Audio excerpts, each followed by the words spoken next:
A privilege and a pleasure to be inviting up on stage the presenter for the session, former CEO of the Investment Board of Nepal, Mr. Radesh Pant. May we request Mr. Pant to kindly grace us on stage. And now I turn to the name of the distinguished speakers, namely IBN board member, Ms. Bhavani Rana.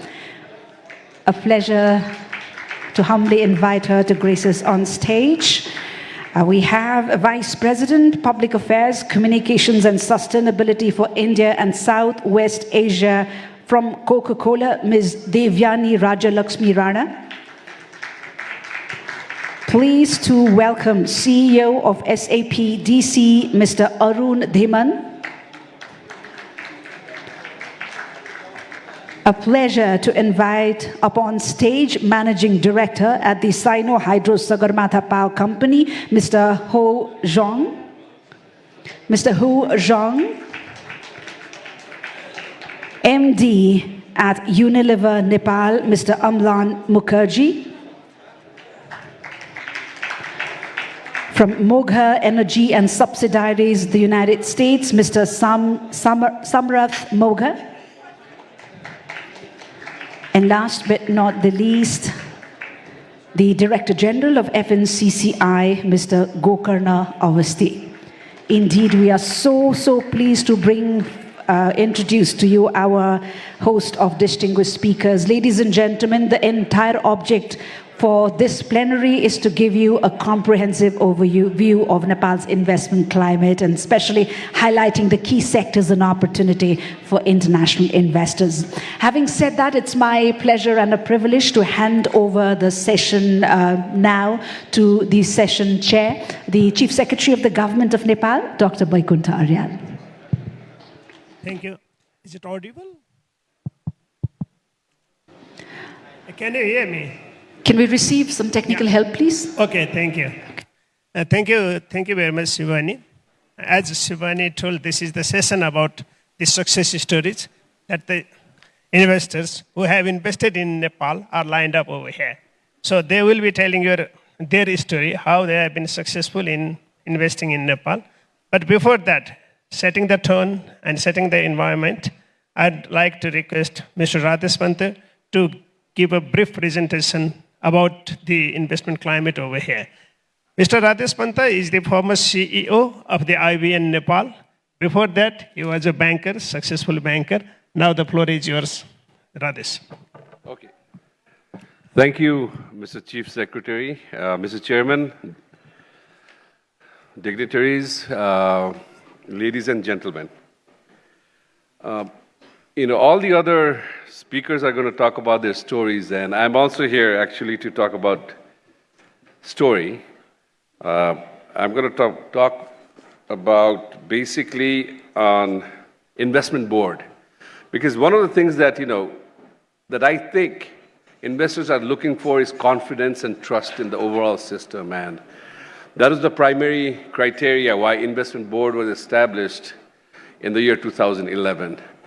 If you want to go back why it was established, because at that point in time, I think the new constitution was due.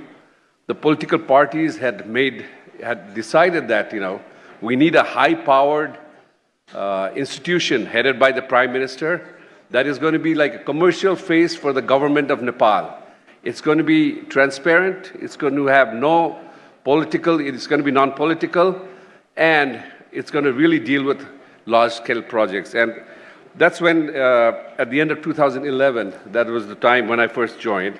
And we've been around for about 13 years. And our main objective is to promote Nepal as a destination, then focus on more infrastructure transformative projects, and of course, provide one-window services. I have to tell you, it's not there yet, one-window services, but we have really gone far. The investment board has gone far, and also PPP Excellence, Center for Excellence.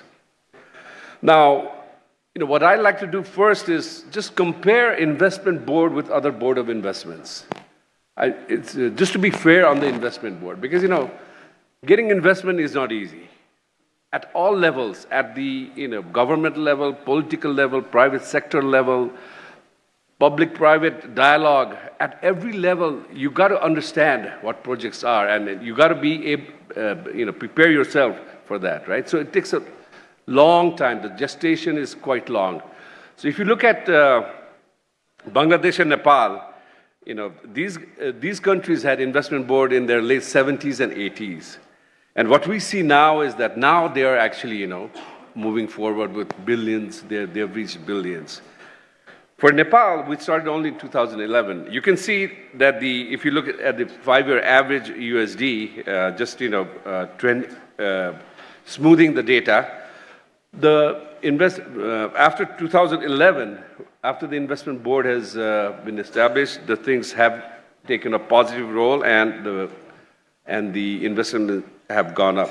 So basically, all this is an evolution, and we need to adapt to your requirements, the investors' requirement, and with innovation. Like currently, for example, with digitalization and all, investment board is doing its best to make sure the aftercare and investor services are really at par. And finally, it requires full commitment of all the stakeholders. By that I mean, at the political level, bureaucratic level, at the private sector level, and even between the DFIs, there has to be development financial institution, there has to be coordination and so forth. So, okay, I missed one, I think, one point here was, if you look at, in 1990, investment in Nepal, Sri Lanka, and Bangladesh was pretty much at par. But look at where we are right now. So, investment board does add value. That's exactly what I'm trying to say. Now, what has investment board done so far? To be honest with you, I think investment board, again, it has allowed people to think about the public-private projects, understanding about investments. That's what it's been doing within the country and outside of the country. It has formulated 2 PDAs and few PIAs. These are bankable concession agreements that, in the future, all the projects are going to have. And then you have also created, partnership model between public and private sector. Digitalization is used. And more than that, over 2.5 billion investments have been there in Nepal, and over 30 projects are in pipeline. Now, let's talk about some of these projects. I mean, some of the representatives of these companies are here, but just focusing on various sectors, the value that it has given Nepal. Let's say, for example, energy sector, the Arunthi project, the construction of that, the Upper Trishuli that's going to happen, Upper Karnali hopefully will happen, and Lower Arun. Because of the PDAs, the global compliance, the IFC's best standards of the world, the export readiness of these projects, cross-border power trading. I think there's at very high levels. We are now going to be able to export to India the 10,000 megawatt that the countries are agreeing upon. The bilateral trade. Not only India, we'd probably end up exporting in Bangladesh. And on the construction side, after these Huazin and Hongxi were established, actually the construction costs have really reduced. The cement costs have gone down. The quality has been enhanced, and then there's export capacity as well. And ICT, if we think about it, if we look at Ncell and F1 software, with them, the services are like global standard in Nepal. The pricing are also very, very reasonable. The digital payment growth has happened. And then all throughout the country, there's nationwide access of these services. And finally, of course, the cashless banking through your terminals. And then the FMCG group, I see more of FMCG as our speakers today. But these companies have been around in Nepal for the past 10, 20 years, or even more than that, maybe 30 years. And they have been doing successfully well. And I think one of our ministers mentioned in the morning, the kind of profits that they're making is also excellent. So, looking at this with the technology transfer, there's a lot that can be done in Nepal because nothing really that drastic has happened in Nepal so far. So finally, I also want to say, of course, we can talk about good things that the investment board has done in the past, but one of the areas where investment board is going to move really forward is its institutional financial sustainability. I believe just today the president passed this act whereby it can hire its own professional staff. So that's going to really help. This is the slide. And then it would generate its own revenue. And secondly, also the project pipeline development. Here, I think we are, for large-scale projects, we need to actually get investments from DFIs to make sure that these projects have international best practices, climate resilient and sustainable. So that's something that the investment board is pushing on the green finance. Of course, I'm not working at investment board now, but I know it's doing the right thing. And the third, the investor facilitation. The DOI, Department of Industry, has one window right now. Hopefully, the investment board will also be able to make all its decisions at the offices. And finally, fostering responsive governance. I think by that, what I mean is that we talked about it in there was talk in the morning also. I mean, people. I mean, at every level, we are responsible for attracting you. At the highest political level, at the bureaucratic level, at the local level. I think that's where we need to make sure that we understand well. We need to share ideas. We need to make sure good projects are selected. We need to make sure good financing occurs. And especially, I always say that for investors to come into Nepal, the government has to do a hatemalo. Literally, you are partners with these investors, and that has to go on in the future to ensure stability, predictability, and so on. So finally, I'd like to say, IBN is forward bound. It's going to be there for you, and there are really boundless opportunities for you investors in the future. Thank you. Thank you, Radesh, and thank you very much for your very short but comprehensive presentation. And it has definitely set the tone for the discussion. Now I'd like to introduce Ms. Bhavani Rana. She is currently the member of the Investment Board of Nepal, and she is former president of FNCCI, Federation of Nepalese Chambers and Commerce Industry of Nepal. Sorry, and she is not only the former president, but she is the only one lady president so far. So give her a very big applause. And she is the honorary consul of Tunisia also. And she is engaged in many businesses, including the tourism management and all this. She has the vast experiences in all these things. So I'd like to request Ms. Bhavani to tell about your story, not only the story about yourself, but also the overall environment that the private sector is facing over here. If you wish, you can go there. Otherwise, I can hand you the mic over here. And the time is limited to 3 to 5 minutes max. Chair of this session, distinguished speakers, and ladies and gentlemen. Firstly, I'm really honored to be invited as a speaker in this session and quote success stories of investment in Nepal in this important Nepal Investment Summit. So on behalf of private sector, I would like to appreciate IBM and also Nepalese government for taking special initiative to organize investment summit in post-COVID scenario and also to energize the local and international investors. The fast-changing global regional economic scenario, we need to broaden our relation to benefit from opportunity which are rising and also to address new challenges in investment landscape.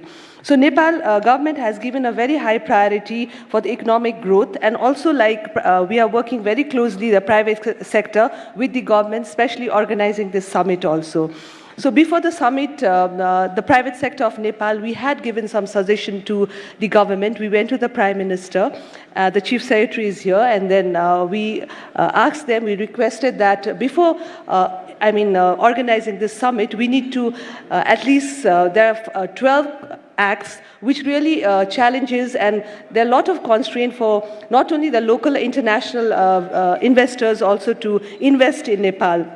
So they recognize our recommendation and request also. So Government of Nepal heeded our recommendation and accordingly amended the laws and passed by the cabinet. And then we are very happy to announce that today, this morning only, this act was passed by the President ordinance. So I think it's we should really embrace this moment and go further.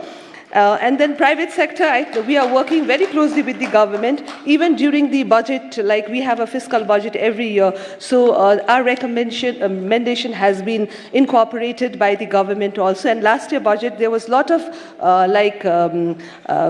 of positive steps where we could bring FDI also. So I think the speakers in the morning also, and then previous session also, they've already explained that the areas of investment in Nepal, we have a very, very high scope. It's a virgin land. So there are sectors, agriculture, agro sector, industry, lot of education, healthcare and all. And why we feel not only like being a private sector from Nepal, like we really feel that Nepal is a place where we want to invest. And for me also, I want to expand my business. I want to see the new avenues where I could expand my business and start a business, because I think the economy is very resilient, because we can quickly recover from any kind of pandemic also, or even like we saw so many changes the last 30 years, different political changes also, and even insurgency, earthquake, but still, like it's very resilient. So that's why it's a very prominent place where we could invest. Our low inflation rate and strong foreign exchange reserves are two important components of the stable economy. Nepal has significant export market. I think we have two neighboring countries where we could really export our stuff. So this is very enticing for us. Our middle class is also growing, indicating an emerging market. So there are a lot of major changes of the laws and acts. Like 15 years back, it was a little difficult in the industry, because we used to have lots of debates with the laborers also, labor union, trade union and all. But now we have a labor act, which is very, very strong and positive for the employers also. So it really feels that now we don't have any strike, and then the relation between the labor and the employers and employees are very conducive. So that is also very promising. PPD Act is also there, FITA Act for foreign investment, and then there are a lot of examples of Indian industry and other industries which have been here since more than 20 years are doing very well. We'll be hearing from Unilever also, Everest Bank, SBI Bank, even like Dabur also, and then Gorkha Brewery, other banks like Standard Chartered, Encel, all of them, like they take back a very, very good dividends every year. Then we have natural resources, which is unexplored. So we are really looking for partners also to explore these natural resources, and then we can convert this into wealth, which can be beneficial for both, even the local investors and the international investors. We have average age 24-year-old, very youth population. They are like a vast ocean of unrealized potential. And energy sector, I think we've already mentioned. Hospitality is also a very promising center, and government is doing a lot in hospitality sector. Our international airport has been modernized as per private sector's request, and two more new international airports. One is in Bhairava, Lumbini Airport, and Pokhara Airport has been established. So this really gives like a connectivity, not only international, but city to city, even connectivity has started. So I also belong from the tourism sector. I have a hotel. So I've expanded my hotel, because seeing the promising scenario of the country, and also like starting a resort, because due to this connectivity and the infrastructure which is really growing, I think we can have a very good tourism destination for Nepal. Natural resources, we have a different, from Himalayas to wildlife to different kind of tourism. So that's why I think I'm expanding and still looking to expand in different areas where the government has also given a priority for tax holiday for 10 years. If you go to some of the like virgin land, like far west and all, where you could explore different kind of tourism. Another one is digital economy, which is also very, very promising. And I think integration of digital payment system with India and as well as China can tremendously increase the ease of doing business as well as boost tourism and trade sector of Nepal. Recently, the government of Nepal has unveiled the 16th five-year plan with 40 goals. And starting from mid-July, the plan targets 7.1 economic growth, which is very, I think, which is very positive. And Nepal is also graduating from least development country to developing country, which moved this to the prosperity ladder also. So we need a lot of investment in infrastructure sector and manufacturing sector also. I think the Nepalese private sector also looking for the partnership for the joint venture in this sector, which is very in a priority list for the government also. And another very promising and attractive thing of Nepal is like government approach. You know, like we could approach the government very easily. If we have some problem, like while doing business, like sometimes you have some challenges, some small nitty-gritty problems, but we have a very easy access, not only with the bureaucrats, the chief secretary is there, we run to him, even with the secretary, related secretary, ministers, and even the prime minister. And this access is not only for local investors, I think it's for the international investors also. So that is very promising, which you don't get in other countries, I think. And one window system has been established in Ministry of Industry, which is kind of a mediation center for the private sector and the government. And repatriation of the profit by the investors has been simplified by the central bank also. And of course, IBM is very active and proactive on identifying the new profitable project and also to facilitate them in every step also. So because of all these things, I think Nepalese investors are very, very encouraged to invest in further many untapped sectors of Nepal. So recently I've also started to manufacture the syringe, the health product, syringe and gloves and many more health products because I see the potential in Nepal and slowly maybe we could export. So that's why I think I urge everyone, whoever I hear, to come and invest in Nepal because I think it's a virgin country and we all are there. I think private sector from Nepal like Federation of Nepalese Chamber of Commerce, CNI and other related organizations as well as IBM and Industry Ministry. Of course, the government will be delighted to help you, facilitate you in every step of investment ventured in Nepal. Thank you so much. Thank you, Bhavaniji, for highlighting almost all sectors. And thank you very much that you told your own history also, and all the best for your endeavors. Now, I'd like to invite Ms. Devyani Rajyalakshmi Rana. She is the Vice President of Public Affairs, Communications and Sustainability at Coca-Cola India and Southwest Asia. She brings over 28 years of experience in government and corporate affairs, strategic advocacy, risk management, and CSR. So now, floor is yours, Devyani, and please try to be brief, as brief as possible.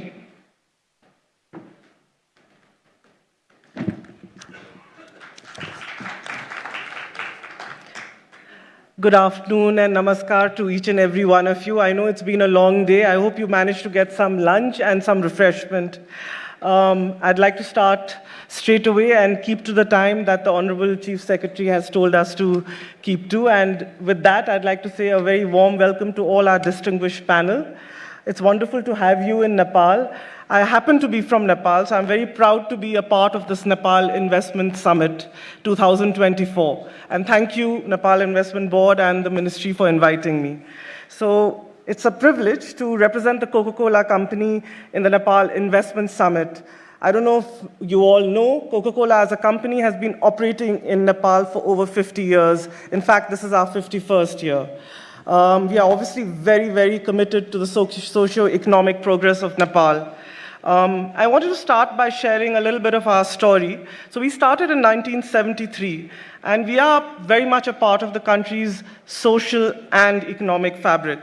So we are probably one of the biggest FMCG companies, along with our counterparts who are here on the panel. We started 5 decades ago, and as an American company, during those days, it was a very bold move because the institutional value change and logistics was not fully developed at that time. But we had confidence in Nepal. And for over 5 decades, the company has developed a very strong partnership. We have 2 bottling plants, one in Kathmandu and the other one in Bharatpur. We've also have various ways we develop and celebrate our occasions across millions of people in Nepal.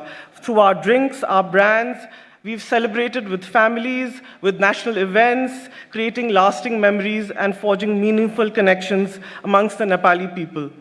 So we've been investing, just in the last few years, we've invested $80 million, and we will continue to invest. Coca-Cola is among one of the highest taxpayers in the country.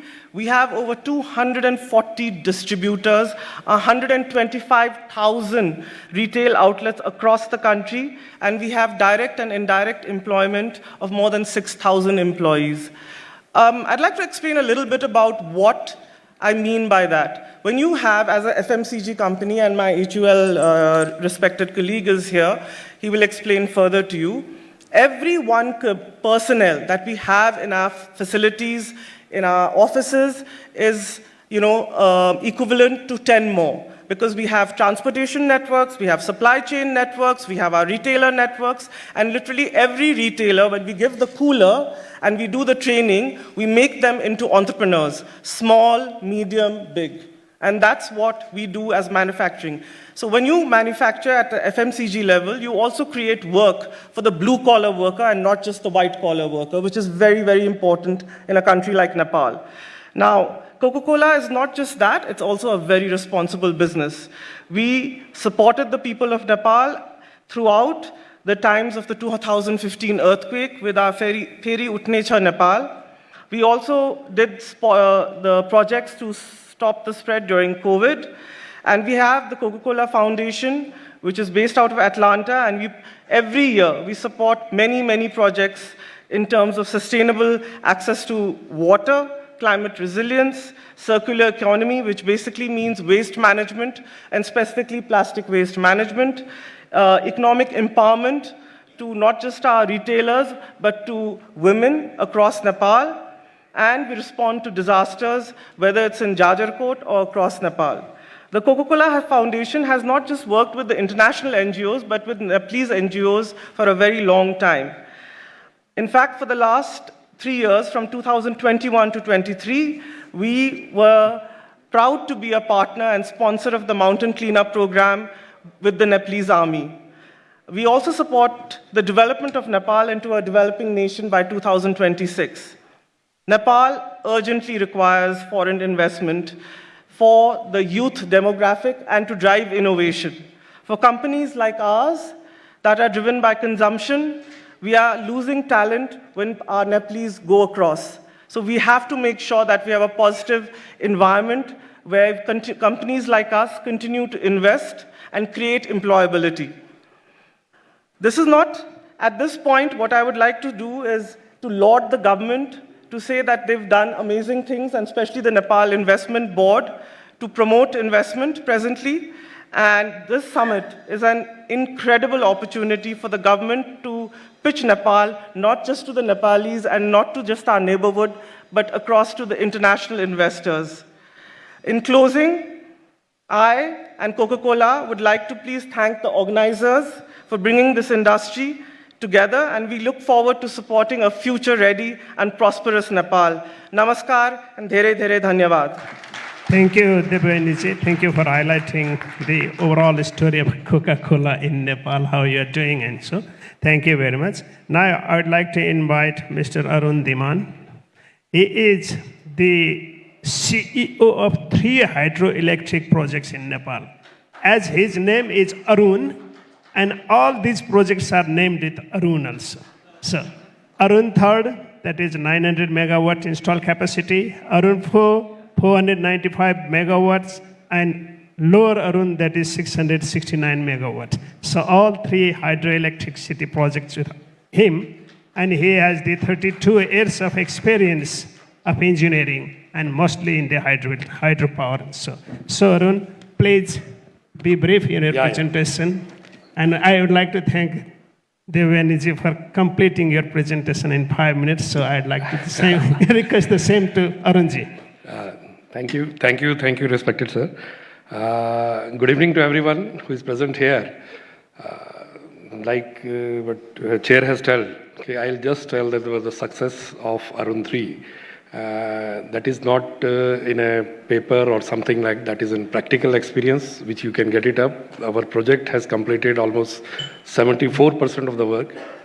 Despite of the pandemic of 2 years, we started our work in 2018 end. And within a 5 years, 3 years time, if you deduct from that one, we have achieved the progress of 74%. Yes, in between when we started the work, we had some problems initially by the miscurrents at the project site, disturbance at the project site. At that time, our management, even if thought of whether we have taken a right decision to take up the project or not, or whether we should wind it up or something like that. But after reaching to the government, at that time, I think Right Honorable Prime Minister was Mr. Oli Sahab was the Prime Minister, and we approached him, we are a little bit worried about whether we will be able to complete the project or not. And like Ms. Bhavani already told, it is very easy in Nepal to approach the higher, even if the Prime Minister also. I think the way at that time the government of Nepal bounced back and assured the project about the security, safety of the people and that one. And the reason for that one, you can see the progress in 3 years with 74% of the progress. In that way, I think the government of Nepal is helping out every time, everywhere, where we can get it up the progress and interact with that thing. I think after that one, Mr. Sher Bahadur ji was there. We had a problem again because in a home, you definitely have a problem every time. And now Mr. Prachand ji, when he joins as a Prime Minister, and when we met him first time, our chairman and that, when we started telling him the problems of the project which can increase the progress, as a Prime Minister, he took out his diary and note everything on that one. That is the way the government of Nepal works. And we feel very, very highly obliged at that time. And that Nepal is ready for the investment, and we can believe on that one, and we can invest in a good manner, in a full-fledged manner in that. And we can say that after Arun 3, our management, our government of India, has come up with 2 more projects. We are ready with the investment for the 2 more projects. I think Lower Arun will go in a construction in this year only. And I feel with Bakhunji, we always take a time on a phone. I'll always time it take. Sir, we had a problem, a small stint problem here. He called up the meeting and all district officers, all secretaries, and have it up, let us line it up. The way the government is working for making it investment-friendly country, and with OIBN in between, which is a single window system, I think from 2011 to now, in last 2-3 years, that have gone up, always keeping up as a hand-holding to us to way through for all ministries in that. I wish all the good luck for Government of Nepal and IBN for this investment summit. And we, as an Indian company, are ready for more investments in hydrogen sector, which recently has been added to us. And Government of India has given a nodal agency, SJVN, for putting up a pilot project in hydrogen in Nepal. So we'll be working out fastly on that one. And SJVN is almost a 56 gigawatt company in India with solar, wind, in hydrogen recently, and hydro. I wish them all the best of luck, and assure investors that if you have a will to invest here, so you will get every help from Government of Nepal, even if from OIBN, even if from all the secretaries and everything. Thank you. Thank you, Arunji, for being on time and so keeping the time quite short. Thank you very much. And telling the story about how you were feeling in Nepal. So thank you very much that you had some experience that accessing the bureaucrats and the sorting out the things from the bureaucracy and the political level. Thank you for highlighting that one. And that is for the other investors also that we are easy and we try to resolve the problem as soon as possible in our capacity. So now I would like to invite Mr. Hao Zhong. He is a skilled electrical engineer from Sichuan University. And he also has the extensive experience in hydroelectricity sector. He currently serves as the managing director of Sino Hydro Sagarmatha Power Company in Nepal, which is overseeing major projects and demonstrating expertise in various managerial roles across China and Nepal. So, Mr. Hao, the floor is yours. Thank you. Thank you. Ladies and gentlemen, to my part English, please allow me to speak Chinese. Thank you. 感谢主办方的邀请，很幸运有机会在此分享个人对尼泊尔水电行业投资开发的经验和看法。中国电建在尼泊尔经营历史可追溯到1969年，旗下的成员企业参与了中国援建的尼泊尔深刻溪水电站项目。目前，中国电建在尼泊尔开展多项经营业务，主要从事水利、水电、输变电和少量交通、工矿业等项目。项目涵盖设计咨询、EPC、工程总承包、工程分包等模式，是尼泊尔最大的中资企业之一。其中承建的456兆瓦桑塔马克西水电站是尼泊尔装机容量最大的水电站，于2021年7月投产发电，被誉为尼泊尔的三峡工程。沙马香迪 A 水电站由中国电建集团与尼泊尔萨格玛塔电力有限公司共同投资建设，项目采用 BOOT 模式，建设营运期为35年，项目完全采用中国技术、中国方案、中国设备、中国资金。项目位于甘达基省纳木郡地区，是一座径流饮水式水电站。项目闸坝长114米，高20.5米，饮水隧道长4.95公里。厂房为地面式厂房，装有2台内电容量为25兆瓦机组，每年向电网输送发电量约360吉瓦时。项目于2010年12月签署 PPA， 2012年取得发电证书，2017年1月进入商业运行。秉持海纳百川、投创未来的投资理念，电建海投公司克服地震、口岸关闭等重重困难，成功完成项目投资建设。沙马香迪 A 水电站成为尼泊尔首个中资企业投资水电站项目，也是当时中资投资额最大的项目。项目投资开发也为其他中资企业起到了示范引领作用，为缓解尼泊尔电力紧张做出了积极贡献。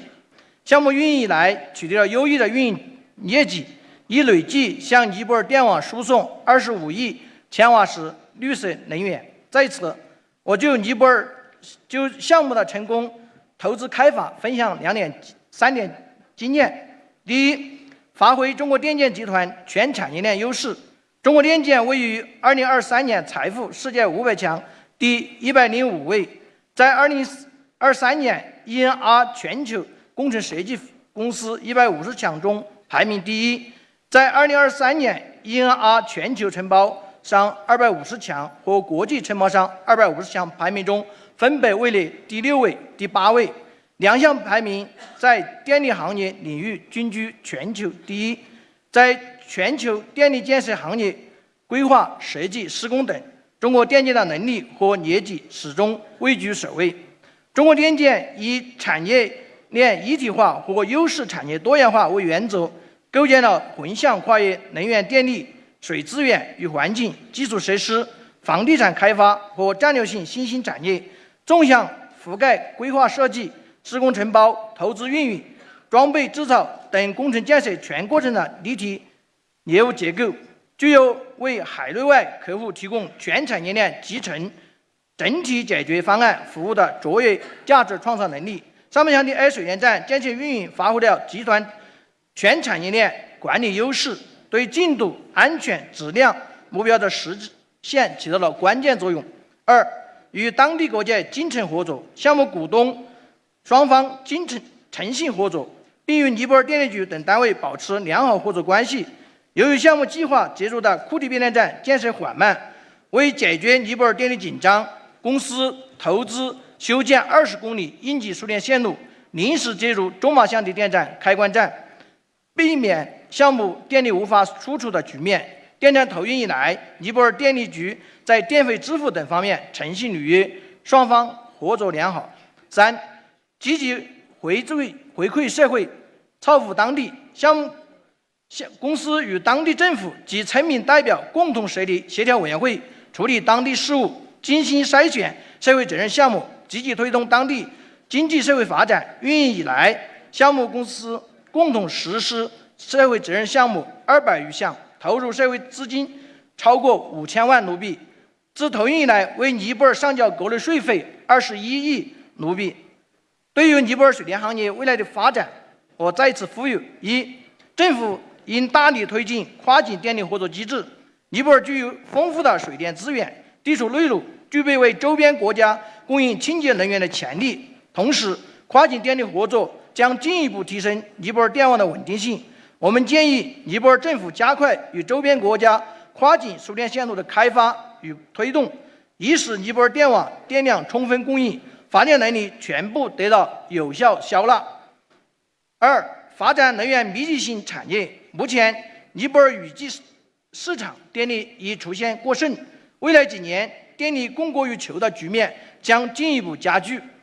为解决雨季、旱季发电失衡的问题，尼泊尔政府应规划更多的 PROR 式蓄水式电站，以增强尼泊尔电源的调节能力，并通过加速上述类型电站的批配进度、保障电价等手段吸引国际投资人。与此同时，政府应引导工业企业认识尼泊尔电力不足向能源充足的转变，加快电网系统建设，加快发展电动车、矿产、冶炼等耗能性的产业。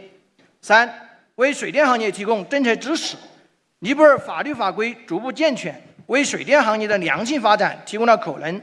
然而，近年来一些法律法规不符合水电行业发展需求，也对外商投资起到了阻碍作用。比如，法律只允许使用不超过5%的外籍人员，外籍人员工资允许汇回比例也进一步下降，外籍员工签证年限限制等一直困扰着我们。我们希望政府可以重新审视，为外商投资水电行业提供更多政策支持。四、深化合作供应理念，为投资者创造更好的营商环境。尼泊尔各部委、政府应加强村民及社会团体的教育和规范管理，避免出现无理诉求甚至主攻，干扰项目的正常运营，给尼泊尔国家及投资者造成巨大损失。中国电建将继续做好对尼泊尔市场的研究，以水电开发为核心主业，充分发挥新能源集成能力，争取实现突破。我们将稳妥健康持续经营，充分发挥自身的水能城主业优势，与在尼的中尼及第三国企业及合作伙伴紧密合作，继续在尼深入发展，不懈努力促进中尼友好经贸往来。以上是我的发言，感谢各位的聆听，谢谢。Thank you. Thank you, Mr. Ao. But anyone interpreting it? Just Hello. no. Can I have the mic? microphones on, please? Okay. With permission from the chair, may I read out the summary of the Yeah. speech? Thank you, sir.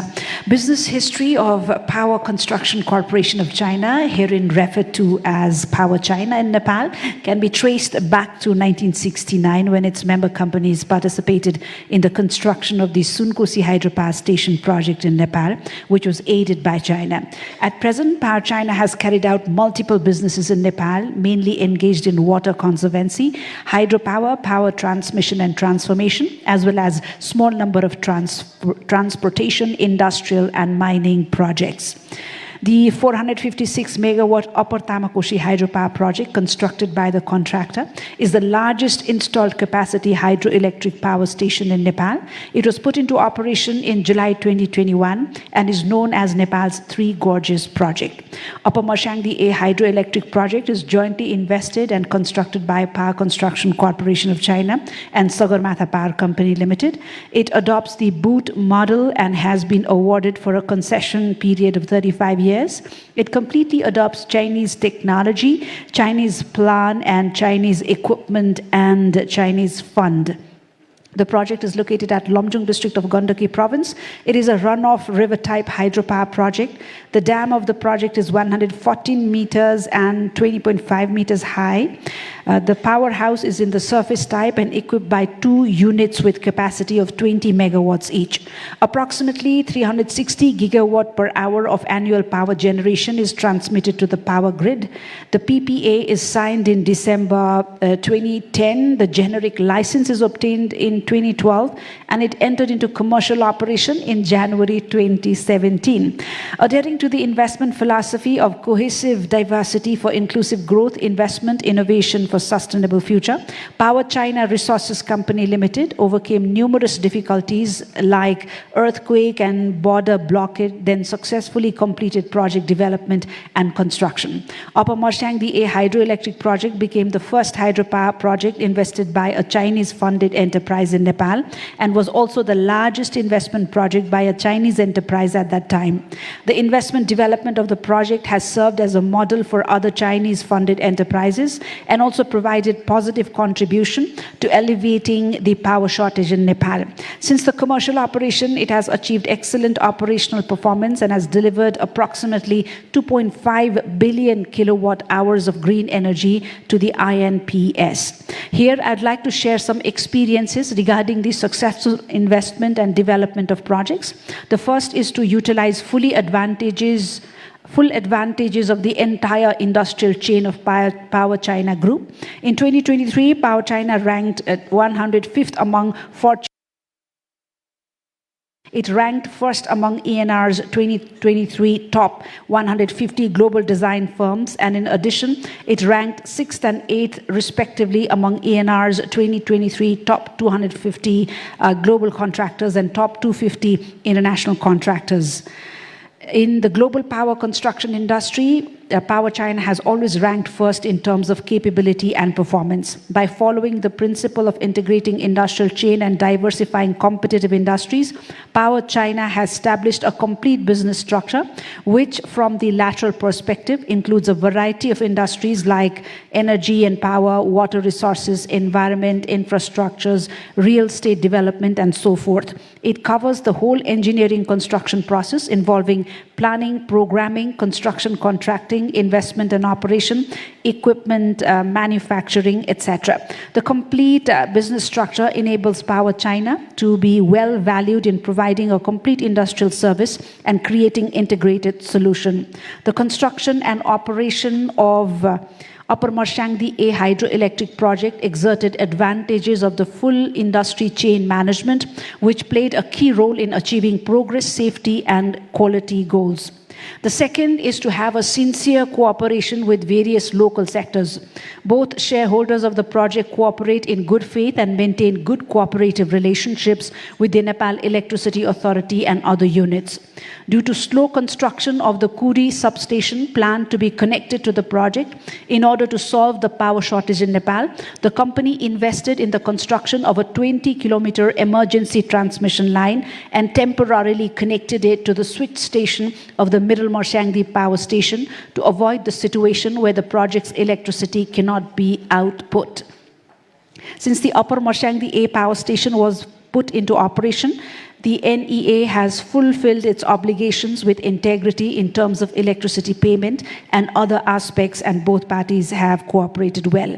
The third is to actively give back to the society and benefit from the local area. The company, together with the local government, villager representatives, established a concern and support committee to handle local affairs. We carefully select corporate social responsibility projects and actively promote economic and social development of locals. Since the operation period, the project company has implemented more than 200 social responsibility projects, invested more than 50 million rupees in social responsibility funds, and has paid 210 million rupees in various taxes and fees for Nepal since its operation. Regarding the future development of hydropower industry of Nepal, I hereby appeal that, firstly, the government should vigorously promote the cross-border power cooperation mechanism. At the same time, cross-border power cooperation will further enhance the stability of Nepal's power grid. Secondly, energy-intensive industries should be promoted. Currently, there is a surplus electricity in Nepal during rainy season, and the oversupply of electricity will further intensify in the next few years. To address the issue of power imbalance between the rainy and dry seasons, the Nepalese government should plan for more run-of-the-river and pondage and reservoir-type hydropower stations to enhance Nepal's power grid regulation capacity. Thirdly, supportive policies for the hydropower industry should be implemented. Laws and regulations of Nepal are gradually improving, making it possible for the healthy development of hydropower industry. However, in recent years, some laws and regulations have not met the development needs of the hydropower industry and have also hindered foreign investment. Fourthly, we hope the concept of win-win cooperation can be deepened and a more friendly business environment for investors can be created. The government of Nepal, from the federal to the local level, and various ministries should strengthen the education and standardized management of villages and communities to avoid unreasonable demands, even obstructing work, which leads to the normal operation of projects being interfered and will cause huge losses to the Nepalese country and investors. Power China will continue to conduct thorough research on the Nepalese market with hydropower development as its core business. We fully leverage our capabilities in integrating new energy sources and strive for breakthroughs. We will operate steadily, healthily, and sustainably, making full use of our advantages in the water, energy, and urban sectors. We will work closely with Chinese, Nepalese, and third country enterprises and partners in Nepal, continuing to deepen our development in Nepal and making unremitting efforts to promote friendly economic and trade exchanges between China and Nepal. Thank you for listening to my speech. Thank you, sir. Okay, thank you.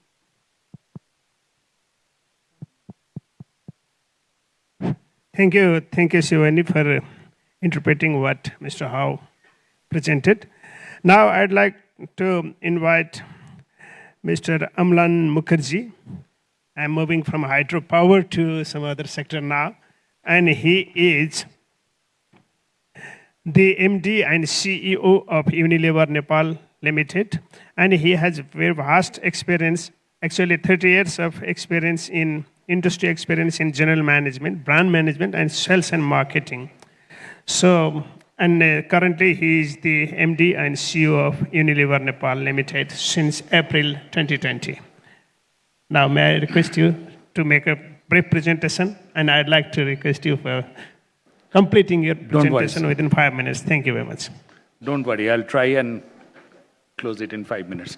Honorable Chief Secretary, my fellow panelists, the investors sitting in this room and the future investors, I stand here on behalf of Unilever, a 60 billion euro company globally, which operates in 108 countries globally. Now, why did I name 108 countries? It is because of the fact that not in all 108 countries we produce. In some of the countries, we source through neighboring countries. But in Nepal, we produce and we produce for the last 30 years. And we plan to produce, we plan to manufacture for the next 70, if not more. Now, how do we do it?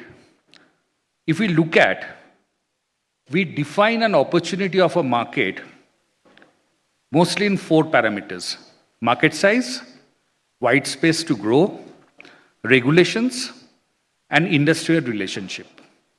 I'll give you a perspective of the market size. All of us, we know that Nepal is a 30 million, around 30 million in terms of population.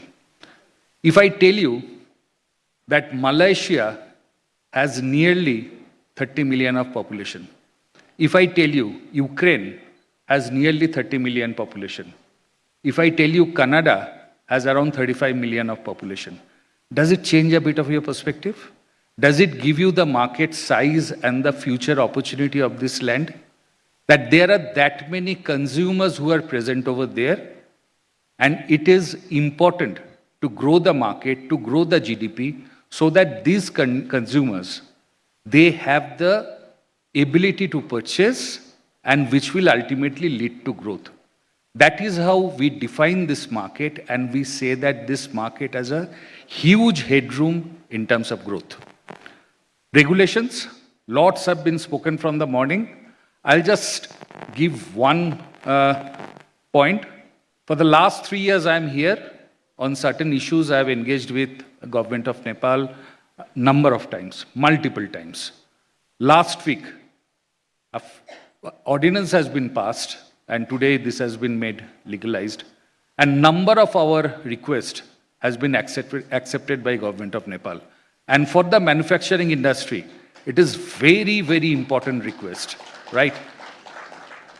So if I am optimistic out of it, I leave it to you. And the last but not the least, the industrial relationship. Since 2021, I am here. We haven't lost. We have a huge factory. We have a really huge factory in Hitoda. We haven't lost one mandate in the last 3.5 years. That is what the industrial relationship stands for. Now, this is about Nepal. I think in my left 2.5 minutes, I should talk about a bit about Unilever Nepal also. We started with one SKU. Some of you may know it was called Will. And today, we make 150 products in Nepal. We pay directly and indirectly almost 300 crores of tax to the Nepal exchequer. We have started the journey. Today, our share price in Nepal, in terms of the investors who have trusted us, is almost 300 USD. Today, our market cap in Nepal is 275 million USD, right? Now, if this is not an example of success, then what it will be? And it is not the example of Unilever's success. Sorry. This is an example of Nepal's success. Today, if you have opened the newspaper, most of the newspaper which is worth, the only line which you have put in, and those newspapers are, I think, in your packet, you can take it out, is that if we can, you can. Right? So that's our approach. I'll speak about only 2 parts of our operations. One is Unilever is a marketing company. We take a pride that, if not the best, we are amongst the best marketeers in the world. Those marketing best practices we have got in Nepal. Today, the Nepal-made advertisement is being played in different countries. Today, the Nepal-made activation is being mentioned in Kantar. If you know, some of you may not know about Kantar. It is the largest market research agency in the world, in their annual report as an example of activation. And that activation was entirely made in Nepal during the Dasai time, which is the local festival that speaks about our involvement with the locality. The second thing which I'll speak about is about, we heard a lot about digital. When we talk about e-commerce, mostly we talk about B2C, business to consumers. There is a huge e-commerce which is B2B, business to business. Unilever Nepal has created a B2B platform which is called Shikhar. We cover 50,000 outlets in Nepal, much less than Devyani, but sorry, only that many outlets keep soaps. But in those outlets are tagged, GPS tagged. So every outlet is tagged in GPS. And 18,000 of that 50,000 outlets also deal with us through our app called Shikhar and place order which goes to the distributor, and the distributor services within 48 hours. Now, why am I saying this? I'm saying this because if we can, lots can. The e-com in Nepal has unending opportunity. To end my point, we are a responsible organization. Our plastic footprint is huge. I'm sure all of you know. We take back 100% of the plastic which we generate in Nepal. We take back the same quantity and more from the environment. And 60% of plastic we reprocess and reuse in different forms. 90% of the energy which we use in our factory is clean energy. So hence, as because we are working in Nepal, we never compromise on the Unilever standard of operation which we follow in rest of the countries. Nepal deserves the best. We try to give the best. I don't know how much we are successful. I end by saying, if we can, you can. Thank you so much.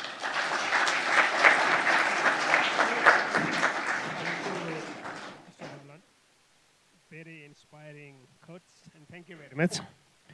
So now I'd like to invite Mr. Samrat Moga. He is the president of Moga Energy.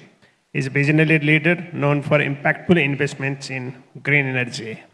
He has the decade-long experience, and he spearheaded projects like Likhu 1, 2, and A, adding 161 megawatt to Nepalese grid. Now, may I also request you to please honor the time. Thank you. Hello. Thank you, Mr. Honorable Chief Secretary, distinguished panelists, and the gentlemen in this room for having me today. Samrat Moga, 30, an engineer from New York. Many people have a reason to be fascinated with Nepal, some due to Mount Everest, some due to the beautiful valleys and the flowing rivers, and some due to the greenery. Mine comes from heritage. I was born to an Indian American father and a Nepali mother about some 30 years ago.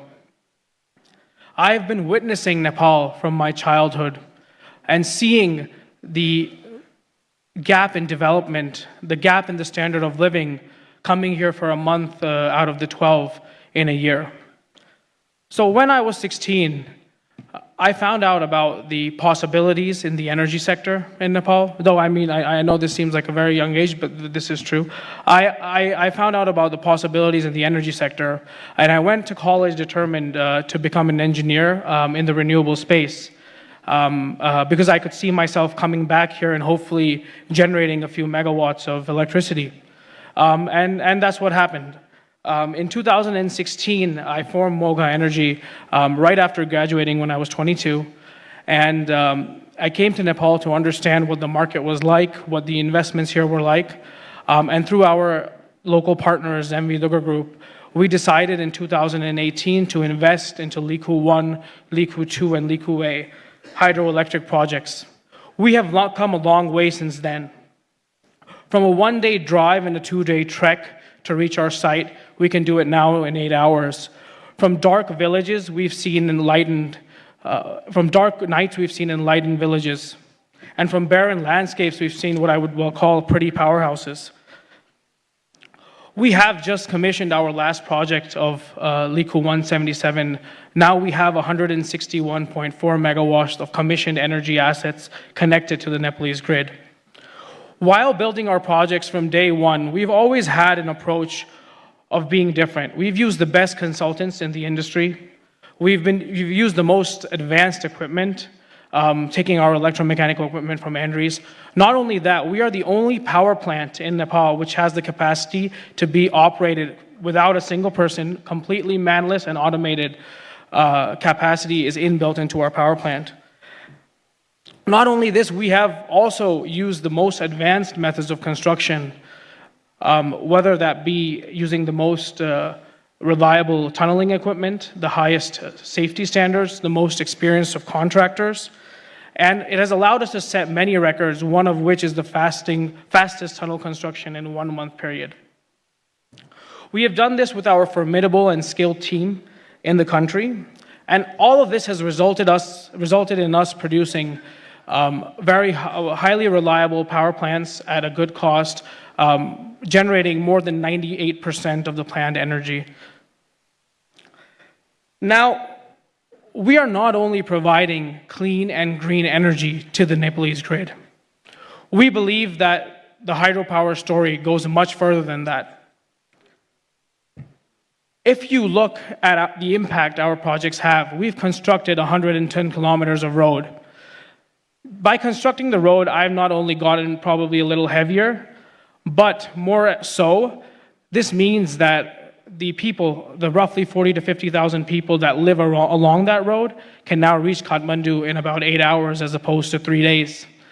This means that doctors and teachers which were not ready to walk 3 days to work somewhere are now looking for opportunity in that area. This means that when a project is constructed, a hospital is built, which is not only available to our manpower, but also to the local community. Not only do we provide, does this help in emergency, but this directly affects the cost of living. Prior to this, a person would have to walk 2 days to get a bag of rice. Now it's available at their local shop. Furthermore, due to the construction of the projects, a local transmission line and a local grid is built much before the projects are commissioned. This brings light to every single household much before the light from our own powerhouses are produced. In addition, the provision of having 10% local populace holding at a par value, which means 10% of our shares at the time of IPO will be held by the local communities, means that the wealth creation in which we are also gaining, that means that every single local person in that area is also gaining directly and economically in their bank account.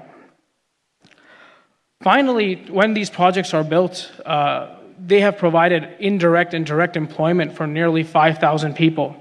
Some of these people have been working in the GCC countries for 5, 10, 15 years with no hope of moving back and have seen their home maybe after a decade, having equivalent salaries considering inflation higher than what they were receiving outside the country. Some of these people have worked for the first time in a project, developing skills which will then be used and transferred to other people in the country as well. Finally, every single hydropower project comes with CSR activities.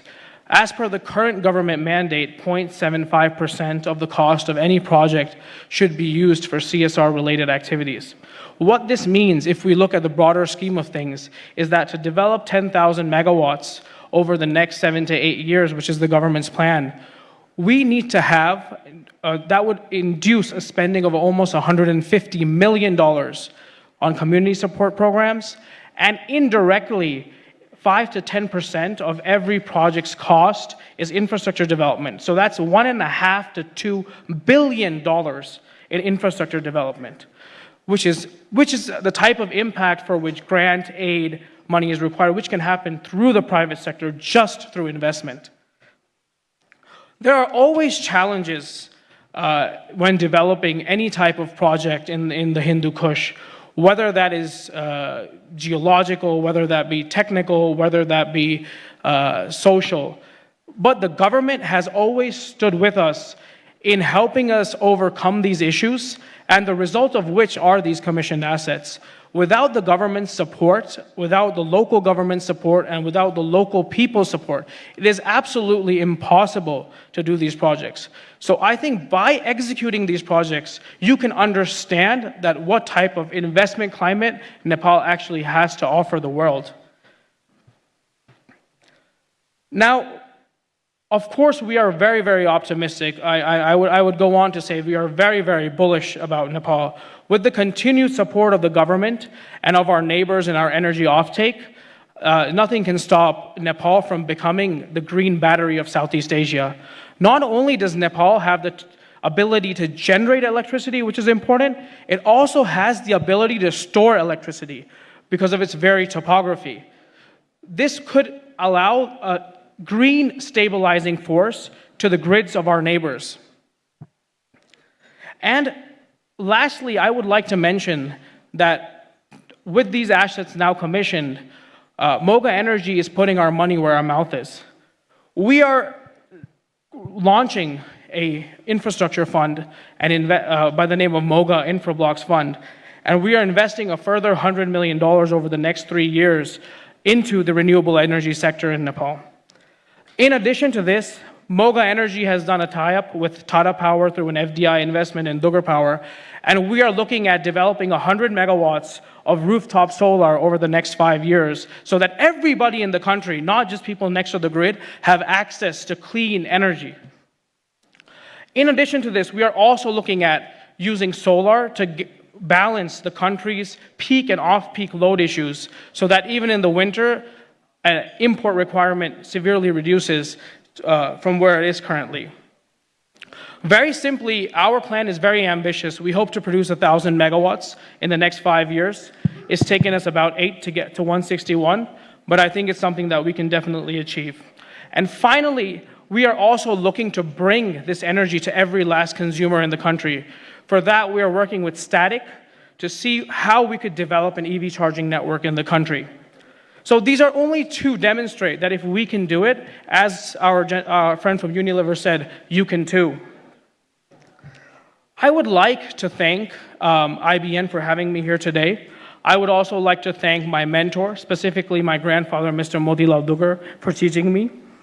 And I would also like to thank the government of Nepal as well as the team of the IBN for inviting me here. I would like to end with an anecdote. Why do we do this at Moga? A friend of mine asked me a year ago, we were in Pokhara, you're going to end up commissioning your last project. Why are you doing this? What's the purpose? What's the end goal? And I thought about it for just about a second, and I said, I wish I see the mountains every day from Kathmandu. I used to come here when I was young, and every single time, even in the monsoon, we would get to see the mountains every single day. But with global warming, with the climate where it is currently, that's not the case. So for us, our goal is very simple. We are investing in Nepal so that our children, my grandchildren, can see the mountains every day. And we urge you to invest in Nepal so that your grandchildren could do the same. Thank you for having me here today and giving me the time to speak. Thank you, Samrat. Thank you very much for very insightful presentation. And thank you very much for highlighting all the successes that you have and all the supports that you have been getting. And thank you very much for highlighting your plans also. So all the best for your plans, the future plans. Thank you very much. Now, I'd like to invite Mr. Gokarna Awasthi. He is currently serving as the Director General of FNCCI, the young gentleman. And he also has some different hats also.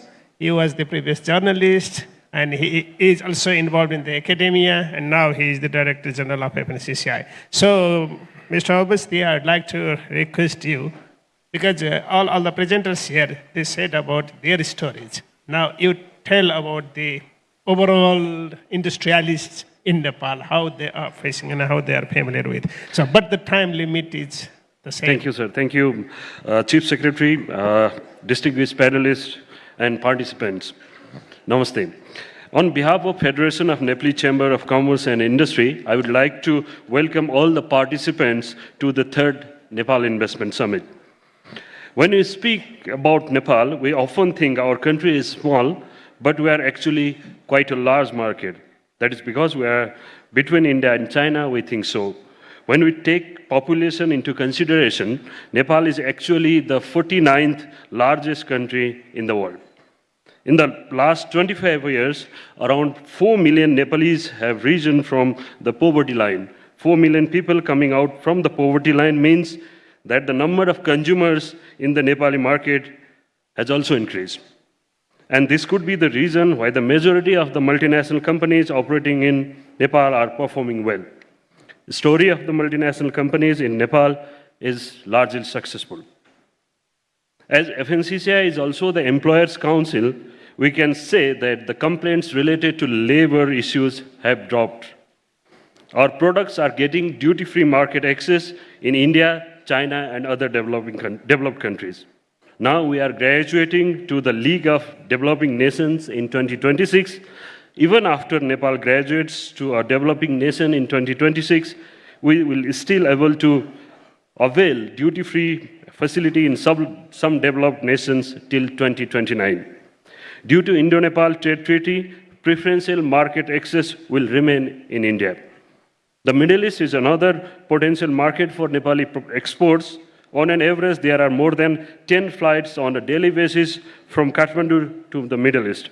It helps us to export our agro products, bottled water, and other products smoothly to GCC. It means you produce here and export across the world with preferential access. Along with the export of goods, we need to start focusing on export of services too, which is rapidly growing throughout the world. Thousands of Indian nationals visit our border towns for medical treatment. If we could improve medical infrastructure and technical institutions in our hill stations, the number of South Asian and other nationals coming for treatment and education could rise significantly. Religious and adventurous tourism is always there. We have already talked much about potential of IT and hydropower. In a major breakthrough, Nepali cement companies have also started exporting their products to India. Government has amended 12 investment-related laws and regulations to facilitate foreign and domestic investors. Moreover, the framework of the bilateral investment agreement has also been passed from the cabinet.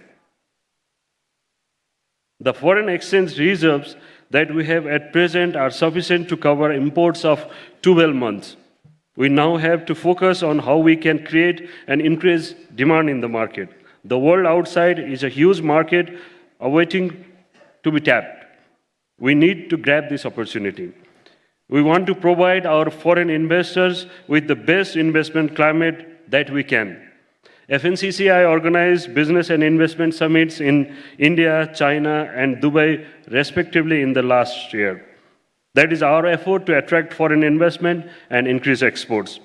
We are open to organize such events with other countries, and I request the participant chambers and other participants that we will come to your country for events, and we also welcome you for different events in Nepal.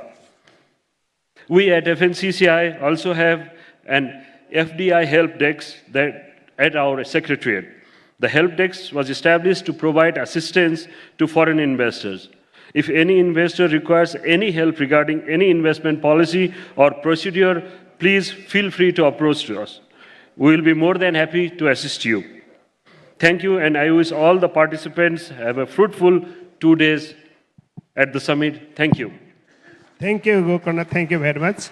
Thank you for highlighting the things and also informing the floor that what FNCCI offers for the FDIs and so.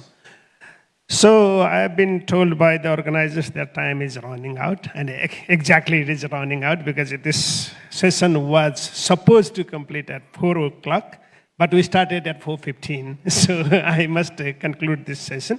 And let me go to the podium so that I can see everyone's face over there.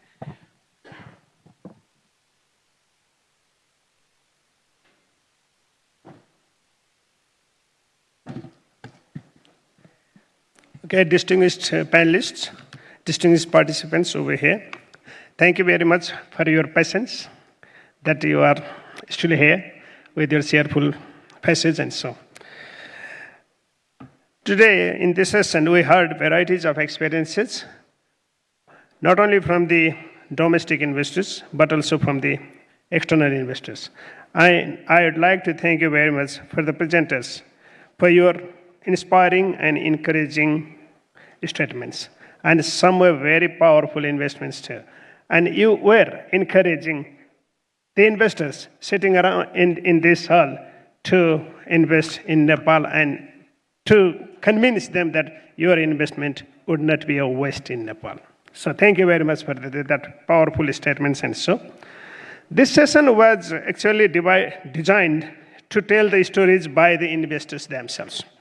Because what we thought that the private investors like you understand the issues when themselves speak.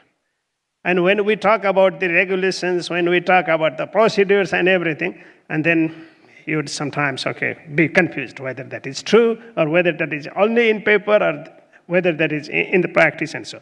Now, the investors themselves are telling their stories that their investments were the success in Nepal. So, that compels you to believe the things, right? So, you can also invest in Nepal and make the benefits. And thank you very much for your stories, the panelists. And thank you for choosing Nepal for your investment. And I truly believe that you are highly satisfied investing in Nepal. Also, I hope that you will scale up your investments in the coming days, not only in the sectors that you are investing in now, but in the multiple sectors in the future also. As we have heard in the morning session and in the afternoon sessions also, there are varieties of reform measures that the government has taken. The one and foremost very important legal reforms that happened today when the Right Honorable President issued the ordinance amending some laws that are relating to the investment facilitation. They are related with the land acquisition, forest, national parks, industrial enterprises, foreign investment and technology transfers, and PPP that enables the IBN to be strengthened in the future and so. So these are the only the beginning of the amending some of the laws that are somehow obstacles to you. And there are many more in the pipeline. So we will be continuously working on easing the environment over here, not only in the legal terms, but also in the procedural terms. As Right Honorable Prime Minister in the morning session said that we have two agencies. One is IBN, Investment Board of Nepal, and another one is the Department of Industry. Both have the one-stop services to you. And they are very much committed to ease the procedures. And we will be making these procedural reforms in the coming days.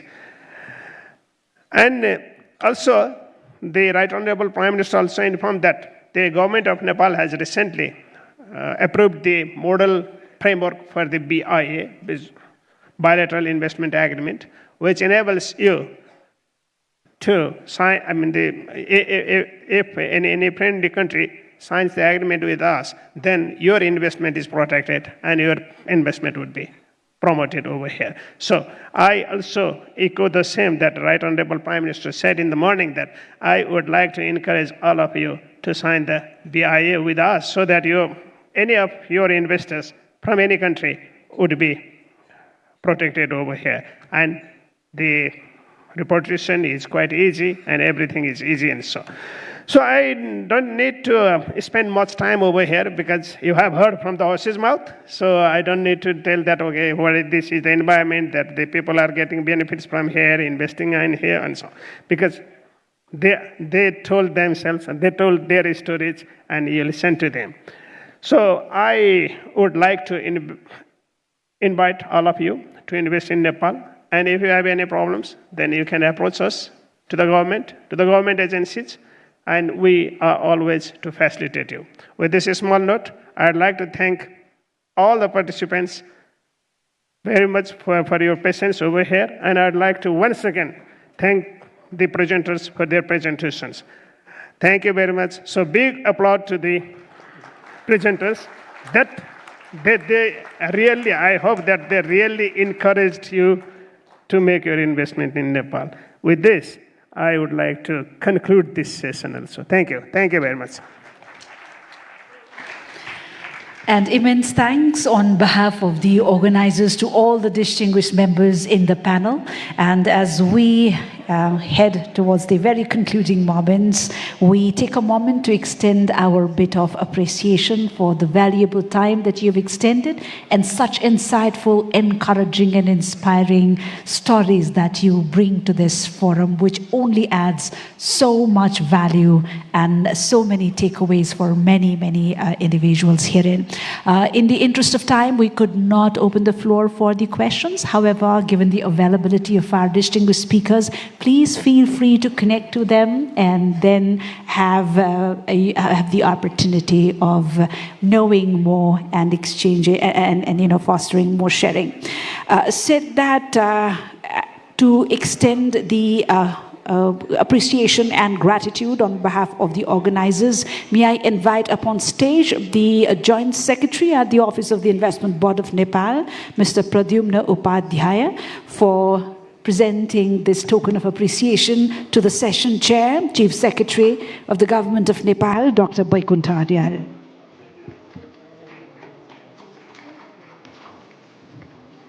Thank you, sir. Thank you for so magnificently running the session and adding all the value to this incredible sharing.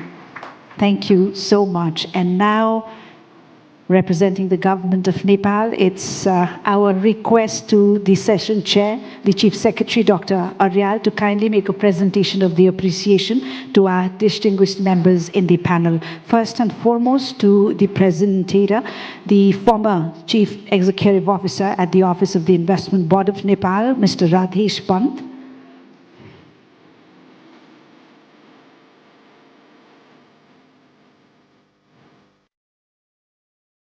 Thank you for the very valuable sharing that you added to the forum. To our distinguished speakers, namely IBN board member Ms. Bhavani Rana,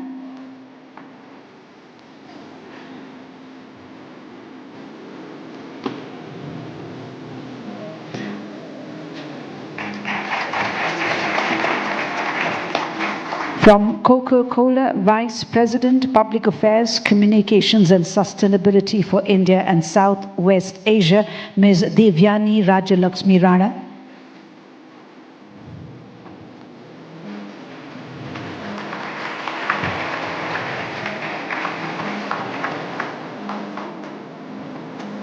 CEO at SAP DC, Mr. Arun Dhiman.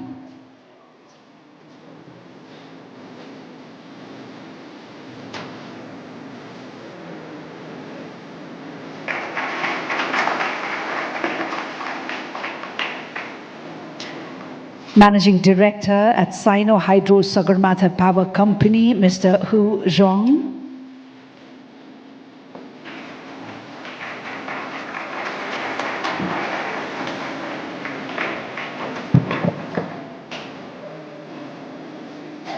Managing Director at Unilever Nepal, Mr. Amlan Mukherjee.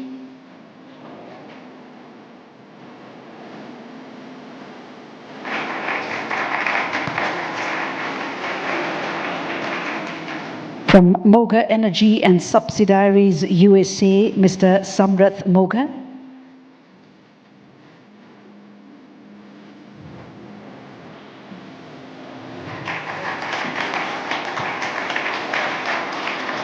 And to the Director General of the Federation of Nepalese Chamber of Commerce and Industries, Mr. Gokarna Awasthi.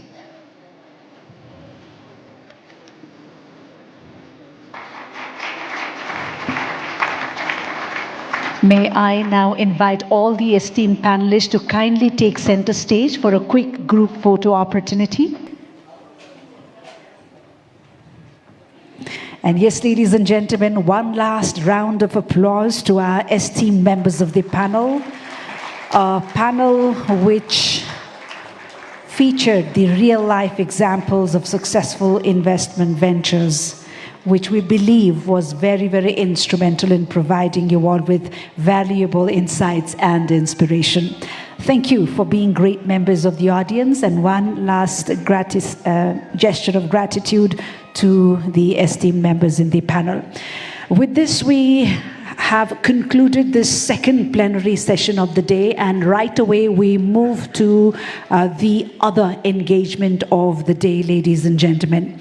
And I'm sure you are very, very much looking forward to this particular session, which is all about project showcasing for expression of interest. The presentation title is Project Spotlight, Igniting Interest Through Engaging Expression of Interest.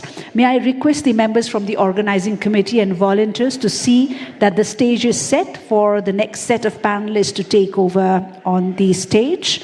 And as we do get the stage set, let me apprise you all that over the next 1 hour, we shall delve into the prospects and practicalities aimed at helping you understand our vision, the state of affairs, procedures and technicalities, and the investment climate here in Nepal.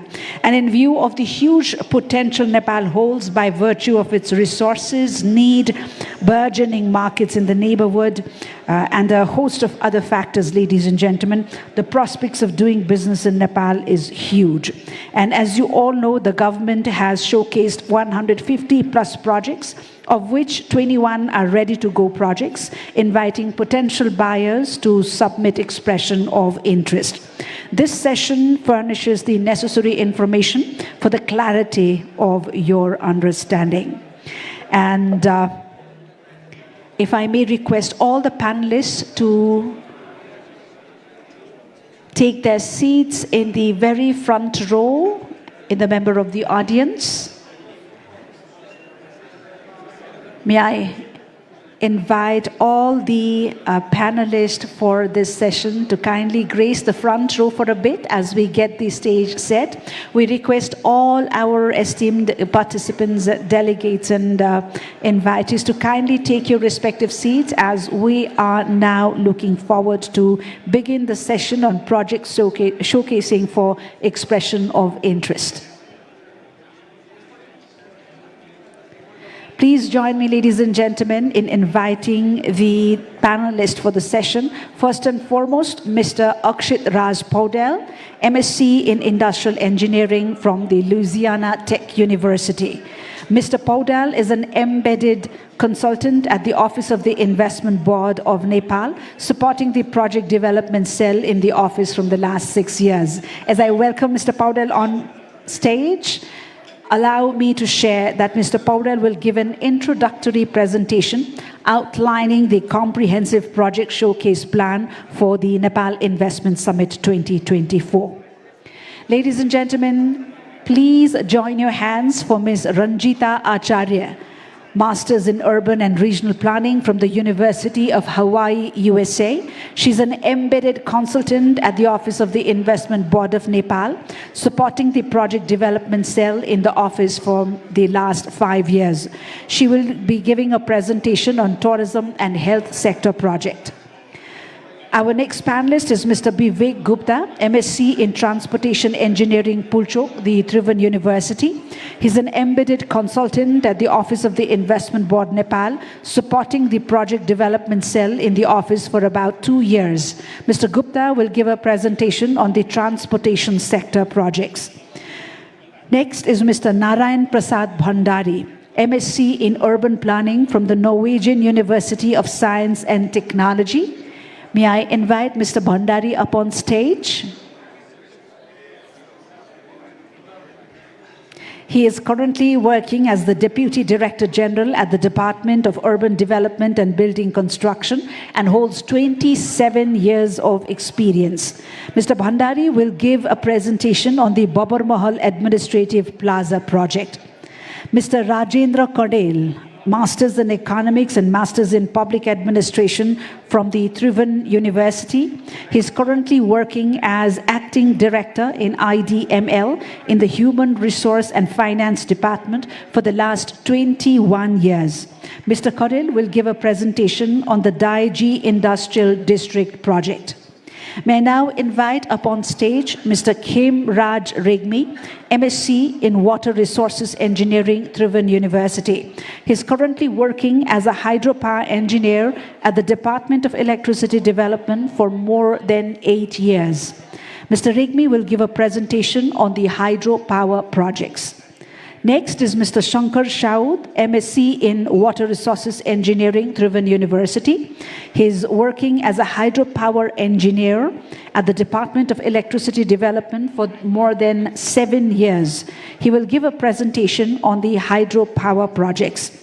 Mr. Santosh Rai, Master's degree in Engineering Management. He's working as the Senior Officer and Project Manager at the Alternate Energy Promotion Center, AEPC, and has an experience of 25 years in renewable energy. Policy and regulation formulation, energy and budget planning, projects and programs, planning and implementation. Mr. Rai will give a presentation on Karnali Chisapani wind power project. And last but not the least, Ms. Ayushi Koirala, BA LLB Honors, the West Bengal National University of Juridical Sciences. She's an embedded consultant at the Office of the Investment Board of Nepal, supporting the shared services cell in the office from the last 6 years. Mr. Ayushi Koirala will give an introductory presentation on investment regime in Nepal.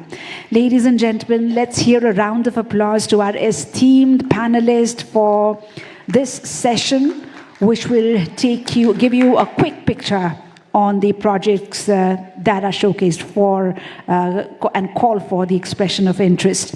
And regarding the modality, we shall hand over the floor, beginning with Mr. Paudel, who will be dealing with the general overview of all the projects and giving us an introductory presentation outlining the comprehensive project showcase plan here at NIS 2024. And then the panelists will take their turns in making their respective presentations. It's my pleasure now to hand over the floor to Mr. Akshit Raj Paudel.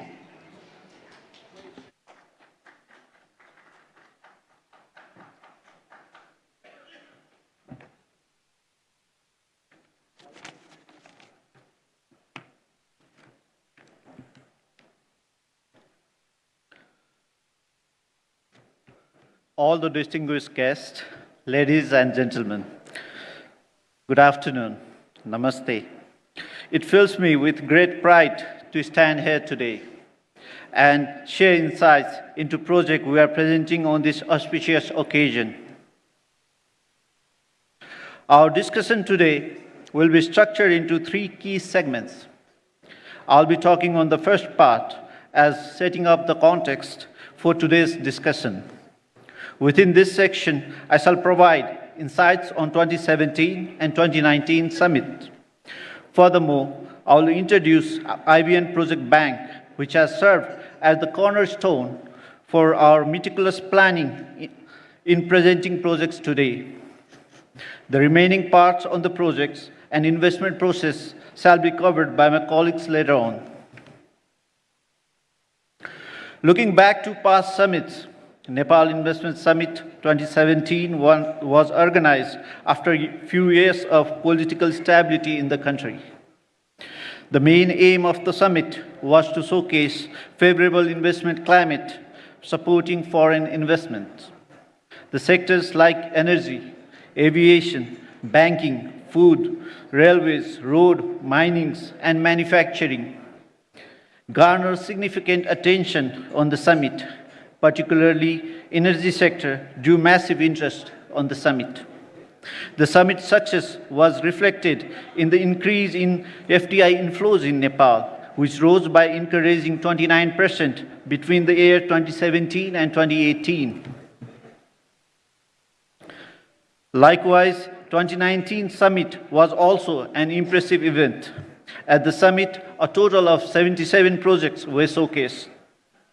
The highlight of the event was successful securing of investment interest for 16 of these projects, which are in various stages of study and development. A significant project such as Lower Arun hydroelectric project was showcased in this summit, which now is in project implementation stage.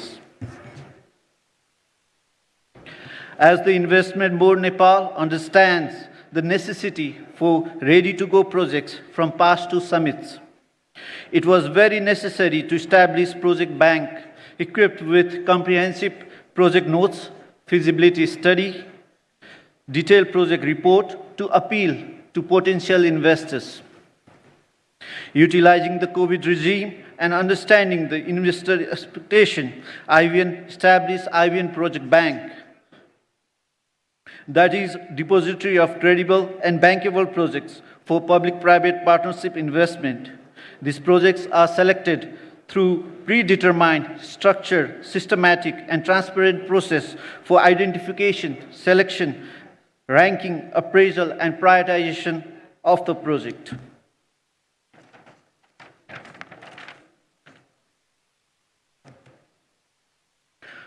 Now let's get into the comprehensive plan for presenting project at this summit.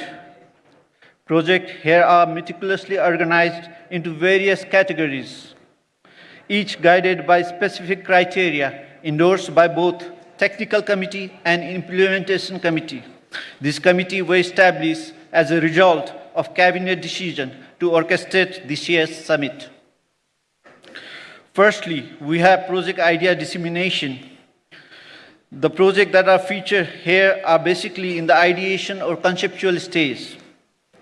Moving on to the second category, here are projects that are placed for market sounding purpose.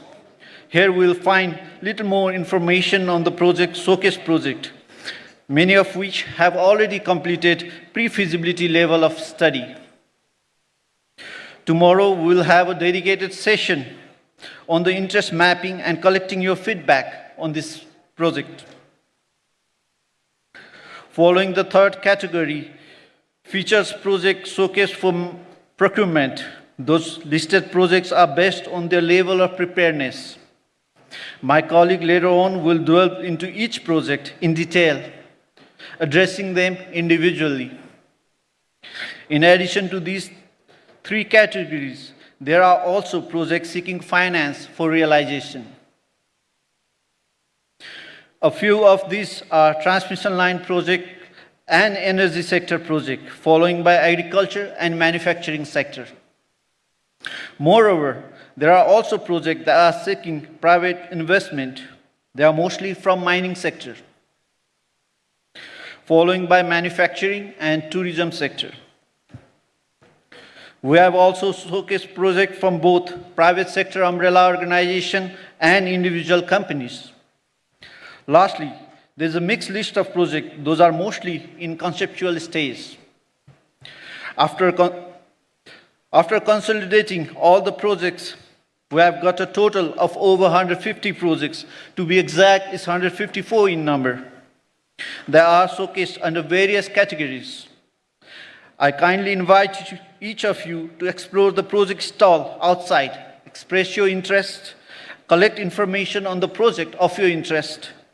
We are here to offer top-notch assistance in every step of the way.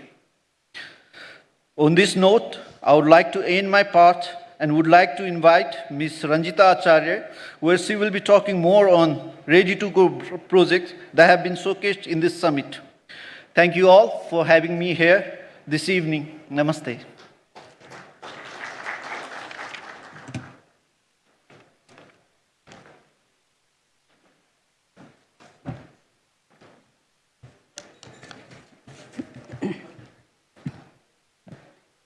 Thank you, Akshit ji.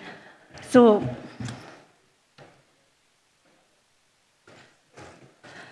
as he already mentioned, there are projects in non-energy category and energy category projects. And I'll be talking about some tourism sector projects in hospitality sector and health tourism sector. So talking about the tourism sector, it represents a significant opportunity for Nepal's economic growth. It is a vibrant sector that not only invites investment but also attracts foreign capital contributing to the country's economy. Pokhara International Convention and Exhibition Center, PICC, project is envisioned to harness our country's tourism potential and boost MICE tourism. Meeting, incentive, convention, and exhibition tourism. The proposed project is expected to play a key role in the economic growth, which will be located in Pokhara metropolitan city, also known as the tourism capital of Nepal. Spanning over 7 hectares, it will feature an amphitheater, 5-star hotel, restaurant, museum, children parks, and many more. This modern state-of-art center is specifically designed to host large-scale MICE events. Its establishment is expected to elevate the Pokhara's status as a premier MICE tourism destination, attracting diverse range of events and visitors and contributing significantly to Nepal's tourism and economic development. In Nepal, there is a growing need for large-scale event venues with a complete infrastructure. So our focus is on developing a comprehensive MICE ecosystem finely tuned to meet the needs of organizers and participants.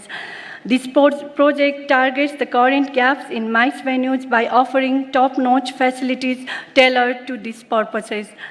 Situated strategically between India and China, Nepal offers competitive pricing and taps into substantial demand, particularly from South Asian clients. The venue's proximity to Pokhara's International Airport ensures convenient accessibility for international business travelers attending the events.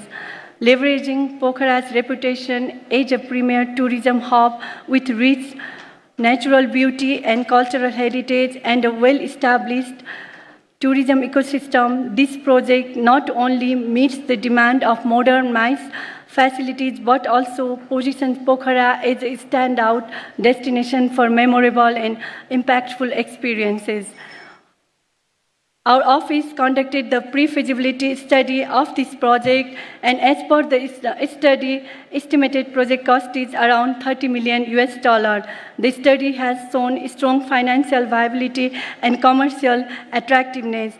It presents a profitable investment opportunity and will be executed as a public-private partnership using build, operate, own, transfer model with a concession period of 30 years.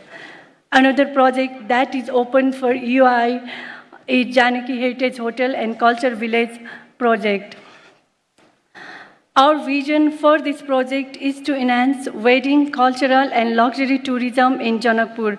This project aims to create a cultural village luxury hotel focusing on destination wedding and other tourism infrastructure to enhance the experience of visitors seeking a blend of heritage, culture, and tradition. As we know that Janakpur holds a significant place in Nepal's tourism scene as the birthplace of Sita and a sacred place where Lord Ram and Sita tied the knot. This historical and religious importance makes it an ideal location for developing as a luxury wedding destination. Janakpur has been a preferred wedding destination for many Indian couples for quite some time, and its significance continues to attract many more to choose this place for their weddings. Additionally, its proximity to Nepal-India border provides easy accessibility for Indian tourists, offering cost-effective options.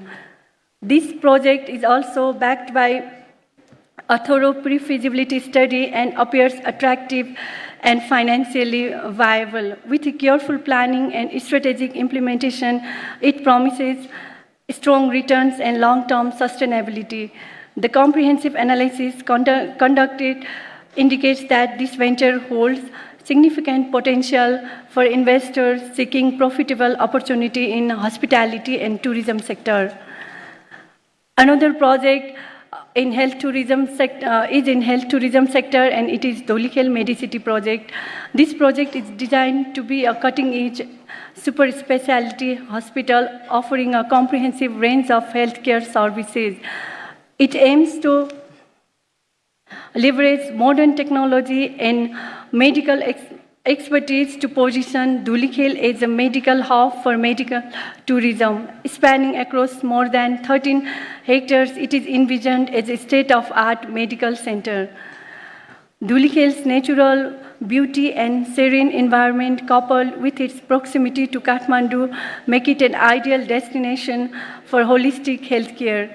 With global demand for medical facilities rising, the proposed project aims to offer comprehensive and high-quality services at competitive prices. Nepal's lower cost of healthcare resources present a significant opportunity to attract medical tourists seeking affordable yet high-standard treatments. The proposed project is not just about building a hospital. We have envisioned to create a medical hub. Our vision includes a School of Medical Science, teaching hospital, integrative medical institute, and so on. Additionally, project aims to tap into wellness care market with a wellness resort complemented by other facilities. As we can see here, the project financial analysis shows favorable financial indicators with the estimated cost of around $19 million. The project is financially attractive and viable, and this makes it an appealing opportunity for investors looking into sustainable healthcare development.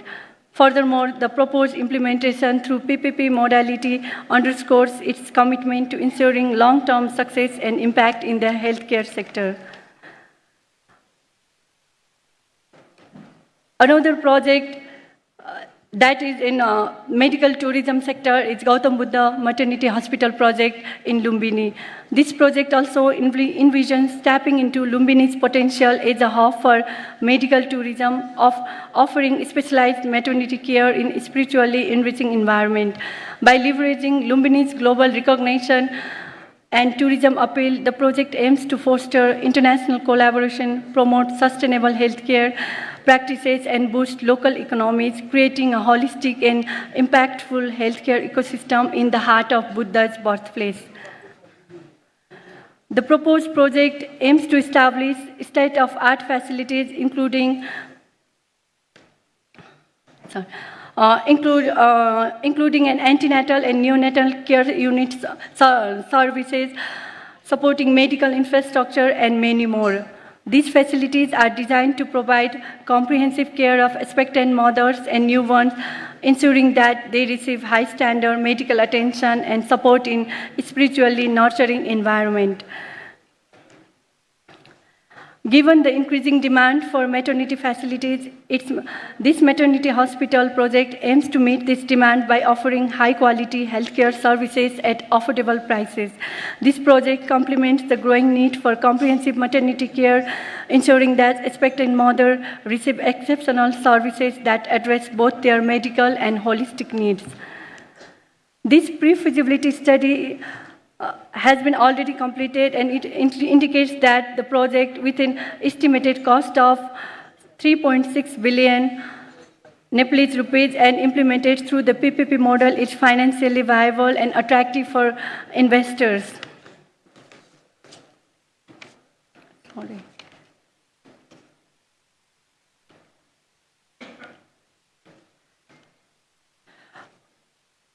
Attractive for investors. The study shows that project is feasible and sustainable, demonstrating its potential to deliver high-quality healthcare solution while leveraging Lumbini's appeal as a medical tourism hub. Wrapping it up, these projects are all about being environmentally friendly and sustainable, with designs that save energy and reduce carbon emissions. They represent golden opportunities for investors looking into profitable ventures in hospitality and health tourism sector. That concludes my part for now. Vivekji will take over and delve into transportation sector projects. Thank you everyone for being here. Thank you very much.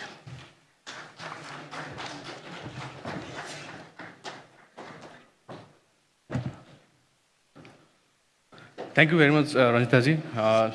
Ladies and gentlemen. Now let me take you all to the transportation-related projects that IBN has been developing. The first one that I'm presenting here is Sudur Paschim Public Transportation Project. So the basic concept of the project is to enhance the transportation infrastructure in Sudur Paschim province. As you can see, the location mainly covers the Tarai region districts and some hilly areas. As you can see in the map, the red dots are mostly the bus stops that we are planning along the routes. So we have completed a pre-feasibility level study, studying all the routes that are currently in operation and the demand that we saw in the province. Based on those demand and projections, the study has come up with the need for additional 172 buses for the next 5 years. It includes 68 diesel buses. They will cover some medium routes and some long routes, and 104 electric buses for mostly short and medium routes. So we are trying to electrify the public transportation, the industry in Sudur Paschim province. So the routes that are identified, there are 9 routes. 2 are long, 2 medium routes, and 5 short routes. Within the short routes, Dangadi Airport to Dangadi Bus Park and Dangadi Airport to Ataria Bus Park are the new routes.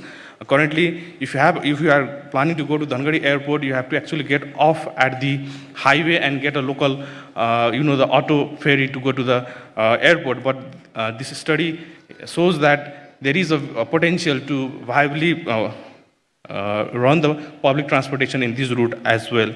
So there will be 5 bus terminals as well, Dangadi, Tikapur, Mahendranagar, Dipayal and Ataria. These bus stops will actually add to the financial viability of the project and provide some more revenue generating avenues for the investors. We have 47 bus stops planned for all these routes within the provinces. They will provide modern bus stop facilities and as well as provide some grounds for advertisement and again revenue generation for the project. The commercial areas within the bus terminals will include fuel stations, charging stations. There will be hotels and restaurants, mechanical shops, stores, and washroom and amenities as well. So what we are trying to address is the inefficient transportation system, specifically the lack of proper public transportation system in the province. So it will enhance the mobility and meet the growing need of transportation in the province. There are unexplored tourism destinations. With these routes, the access to these destinations will be more attractive to the people and tourists, and definitely the environment-friendly infrastructure that we are building. The energy-efficient bus stops and electric vehicles will add to the sustainability aspect of public transportation in the province as well. So the total estimated cost for the province, for the project is around 31.13 billion Nepali rupees. And because it's a public transportation project, we can expect that the return is 2.97% only. So with this, we can see the economic return is very high, above 19%. And for this, the study has actually done a few scenarios of subsidies that might be required to actually make this project viable for the private sector. And one of the recommended scenario is 25% subsidy in the purchase of vehicles, 10% subsidy in building the bus stops, and interest subsidy of 15%. So we can actually do a better study and come up with better, the numbers, and that can be negotiated and invested upon. So the idea is to develop the project in PPP model, particularly BOOT, and the EOI for the project is on. So if you are interested, you can meet us at our stall and get more information, and you can also apply for the project. The next one is an expressway project that was envisioned in a tandem of 3 different expressway projects connecting Kathmandu and Chitwan, which I'll be presenting today. And there are other 2 projects that connects Chitwan to Pokhara and Butwal through expressway. So the idea is to connect all these links to connect the cities within an hour of travel time. As you, most of us from Nepal might have known, it takes around 4 to 5 hours to get from Kathmandu to Chitwan, although the road distance is only about 150 kilometers. And the expressway the route that we have planned, it's only 96.5 kilometers long. So with a speed of 80 to 120 km per hour, it only takes about 57 minutes to get from Chandragiri to Chitwan. So you can imagine actually going to Chitwan and coming back the same day and doing your business works, or the vice versa. You can come, anybody from Chitwan can come to Kathmandu and do their official works and go back home in the evening. That is very much more efficient, and it not only saves time, but it is particularly more beneficial for the cargo trucks that we see stuck on the very sharp turns and high gradient in the current road as well. So this has a multitude of benefits in terms of minimizing the carbon emissions and saving time as well. So coming down to the financials, so the total cost of the project is 221 billion Nepali rupees, and the internal rate of return that is based on the projections of the traffic is very close to 12%, and the payback period is 11 years, and the benefit cost ratio is 1.3 for the toll-only options. And the economic analysis shows there is far more benefit economically for the country and the people as well. So the development modality that the pre-feasibility study has been recommended is PPP, and a hybrid annuity model has been recommended so that the government of Nepal can have their stake in development of the project, and the private sector would be more comfortable to be on board to develop the project. So to explain more about the next project, we have Nayan Prasad Bhandari sir, from Deputy Director from the Department of Urban Development and Building Construction. Let me hand over to him. Thank you.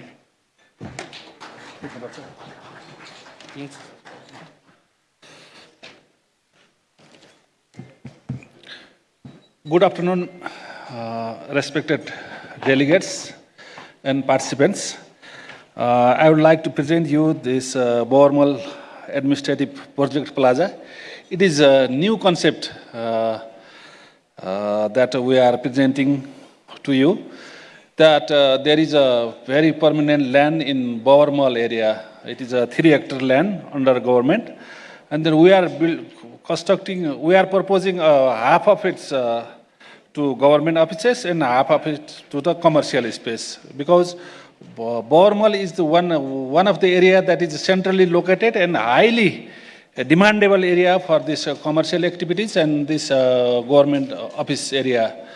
And all the facilities are available on that area. We don't need to go to further utility connection, and those things all are available there. And the total built-up area is almost 91,000 square meter, and then half of this area will go to commercial space and half will go to this office space. There will be different departments and other offices from different departments, and it is that there will be a commercial space, as I have already explained, and it is a differently able-friendly design and multi-purpose hall with different facilities for commercial needs. Its total cost is 10.91 billion, and its IRR is 14.37%. Economic EIRR is 16.94, and payback period is 6.4 years, and benefit cost ratio is 1.23. That's why it is a investable project. In our view, it is an investable project and profitable project. And we have our stall on the Department of Urban Development and Building Construction. We have flyers and detailed project reports. All things are there. You can download our EOI from Investment Board's EOI, and you can apply for EOI. You are welcome to this new concept project, and it will be beneficial for government and private sector. It is under under PPP, and this modality is built, operate, and transport modality. I think this one is. I am not going to tell you about this all the technical parts. you can refer on our UI and all things. This is our purpose, the space for commercial office on the upper part and space for commercial rent is for lower floors. And I have already said that all the things about this commercial financial indicators. And we have completed all the things except this approval of the EIA. Then this is ready to invest project, I think. This EIA will complete within 6 to 7 months. Then you can invest within very short period. That's why we request you and we invite you to invest on this type of project for nationally or international investor. Both we welcome you and apply. We request you to apply to our UI. Thank you very much. And I would like to request Mr. Rajendra Kanel, Acting Director in IDMC, Department of Human Resource and Finance, to present his projects.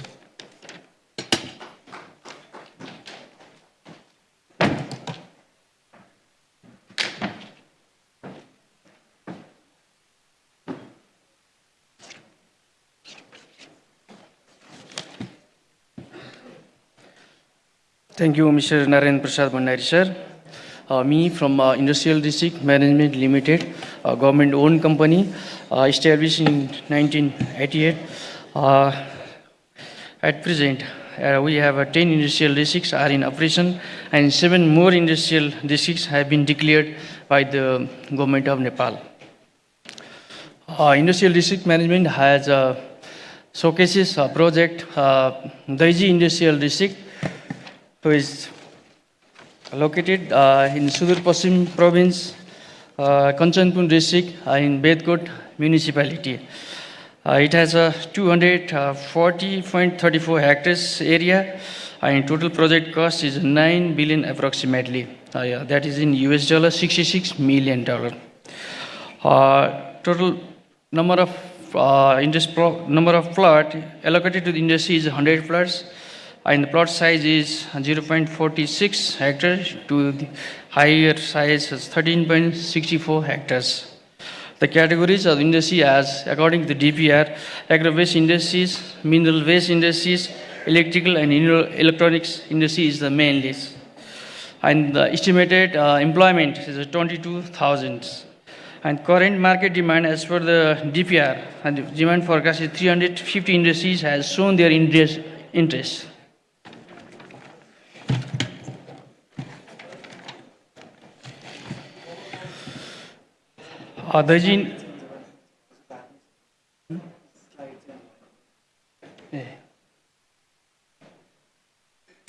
This is our master plan according to DPR.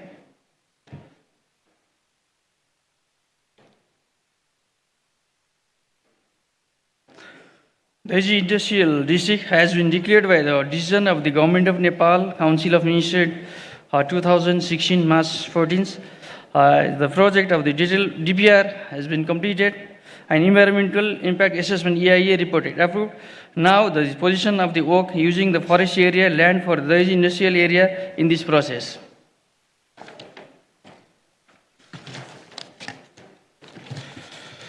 The financial indicators, total project cost is 8.6 billion. That as I already said 9 billion approximately and US dollar and $65.6 million. Project IRR is 12.95 and discount rate at the rate of 10%. Payback period 22.03, benefit cost ratio 1.29, operating years 30, loan interest rate 10%.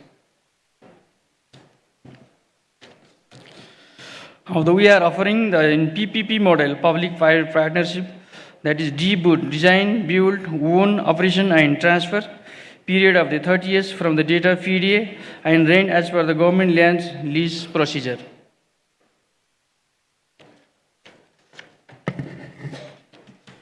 Thank you.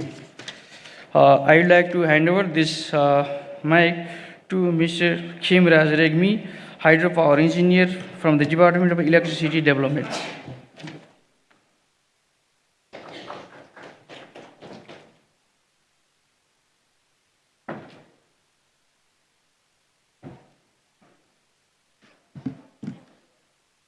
Thank you, Rajan sir. So I'm here to present about the hydropower projects which are being studied and under the jurisdiction of the Department of Electricity Development.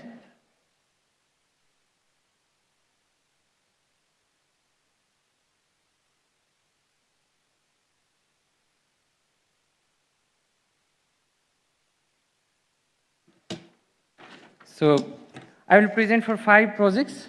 I think the hydropower sector is the sector in which the PPP model is best practiced in Nepal. And I have here 5 projects. The first project is Humla Karnali hydropower project. This project is of capacity 61 megawatt, and this lies in Humla district, and it will harness the energy of the Humla Karnali river in its upper reach. It's shown in the slide. You can see that the project total energy is 390 gigawatt hour, out of which about 37% energy is in dry season. And going to the financial part and its cost, the project will cost about 14.6 thousand million in Nepali currency and about 109 million US dollar. Going to its financial factors and parameters, the project IRR is estimated to be about 12%, exactly 11.77%, and payback of 11 years, and benefit cost ratio of 1.17. Most of the hydropower projects are being developed in boot model, one of the PPP modalities, and this project is also conceptualized to be built up in boot model also.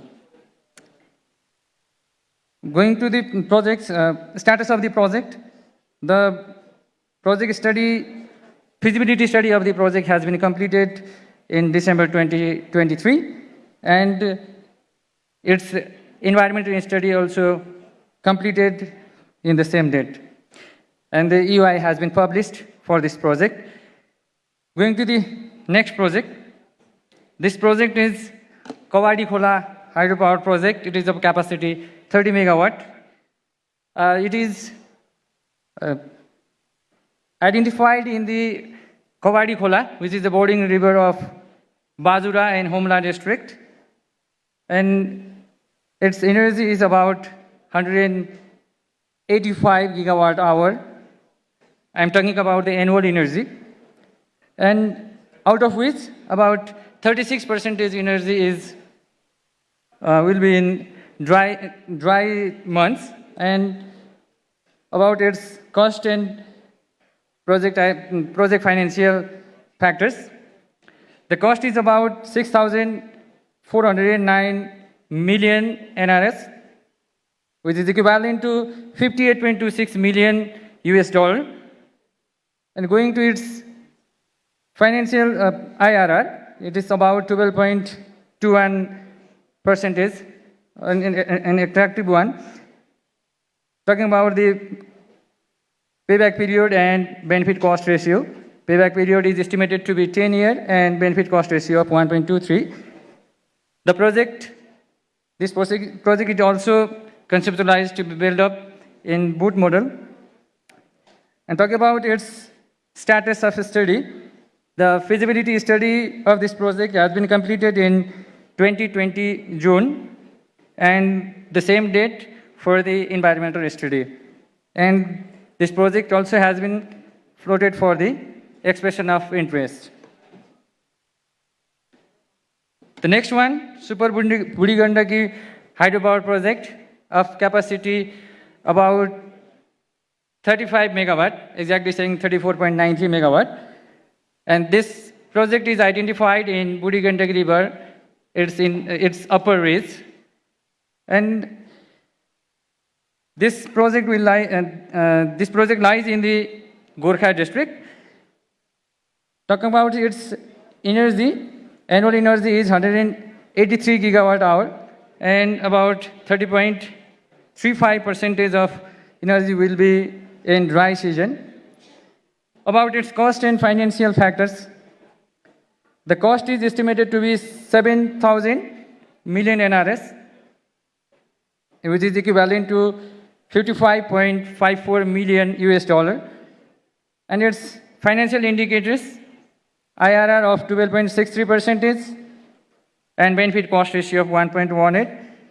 The project is conceptualized with the same concept boot model to develop. And about its study status, the project feasibility study has been completed in will be completed in July 2024, and estimated its EIA environmental study to be completed in the same date. This project also has been in the EOI list. Next is Tomnagar Burigandagi hydropower project. It is of capacity 40 megawatt. This project is near to this previous project, Super Burigandagi project. This is also in the upper reach of Burigandagi river. And talking about its energy is about 233 gigawatt hour, out of which 31.5% will be in dry season. Its cost and financial indicators, cost will be about 8.7 thousand million NRS, and which is equivalent to 66.49 million US dollar. Its financial indicator, IRR, is said to be 12.4%, and with equivalent benefit cost ratio 1.23 and payback period of 6.58. The same boot modality has been conceptualized for the development of this project too. Talking about its status of study, its study is estimated to be completed in July 2024, like in Super Burigandagi, and the same date has been estimated for the completion of its EIA environmental study. The next one, Upper Chamelia hydropower project of capacity about 54 megawatt. This is in Darchula district of Sudur Paschim province. And this project will have annual energy generation of 319 gigawatt hour, out of which about 34% will be in dry season. Talking about its cost and financial parameters, the cost will be about 11.9 thousand million NRS, and which will be equivalent to 90.3 million US dollar. And its project IRR will be about 12.21%, with equivalent payback period of 6.39 years and benefit cost ratio of 1.31. The same modality boot is conceptualized for the development. About its study status, the project study is estimated to be completed in April 2024. It is near date. And about its EIA study, it has been completed in January 2024. All these 5 projects has been listed in EOI call. You can visit the EOI portal of IBN website, and you can go for this project if you are interested in. Now I will call Mr. Shankar South, hydropower engineer from the same organization, Department of Electricity Development, to present for large hydropower projects which are under the jurisdiction of IBN. Thank you.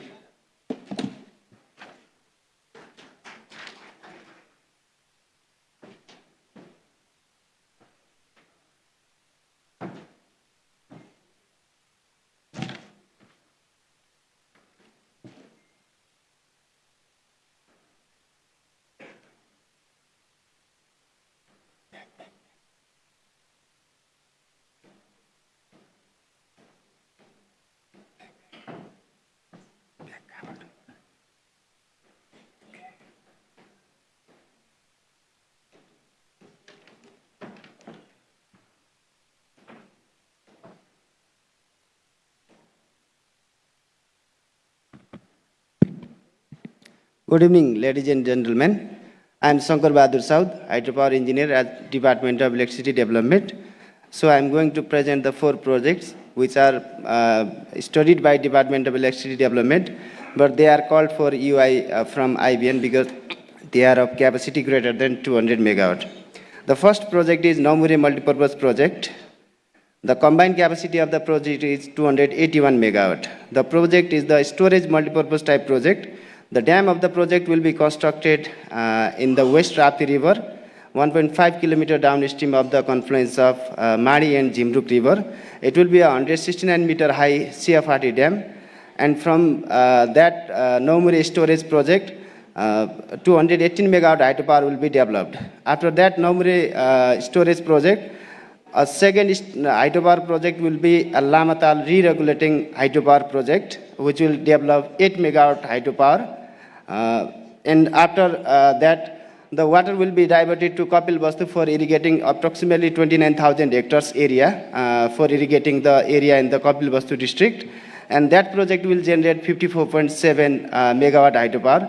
So there are 3 projects in Naumure multipurpose scheme. Naumure storage hydropower project 218 megawatt, Lamatal hydropower project 8 megawatt, which is a re-regulating type project to maintain the flow in West Rapti River for irrigation purpose, as well as to divert the flow for irrigation in Kapil Vastu area. And the third one is Surainaga hydropower project, which is diversion from West Rapti to the Kapil Vastu to generate 54.7 megawatt hydropower capacity. The total energy from all 3 hydropower projects is 1275.71 gigawatt hour. It is the annual saleable energy after deduction of all outages from the project. And out of that, the wet season energy is 61.24% and dry season energy is 38.76%. This energy can even be increased because in Nepal, while planning for storage hydropower projects, we generally focus on the dry season energy, because in the wet season we can even supply the load from ROR projects. So our criteria by NEA for PPA is that a project must qualify 35% dry energy criteria, which limits the wet season energy. So if we can manage the market for energy sale outside the country, like in India or any neighboring countries, we can increase the energies even more than that. So a financial analysis of the project also was conducted, and the financial analysis shows that the project cost is approximately 125 billion Nepalese rupees. The financial analysis was conducted at a soft loan of 2% interest rate with debt equity ratio of 70-30, and it shows that the project IRR is 9.49%, which is marginally feasible. The economic IRR is 10.446, which shows that the project is economically feasible. Financially, the project is marginally feasible. The benefit cost ratio is 1.31, and debt service coverage ratio is 1.31. The pre-feasibility study of the project was conducted by multiple organizations, and finally DOAD conducted the feasibility study, which was completed back in June 2022, and EIA was also completed in June 2022. So the project is called for EOI by IBN. And about the development progress of the project, Department of Electricity Development has already set up the office for the project and started the pre-construction activities. The pre-construction activities are already being constructed by DOAD. The project has already initiated its construction stage.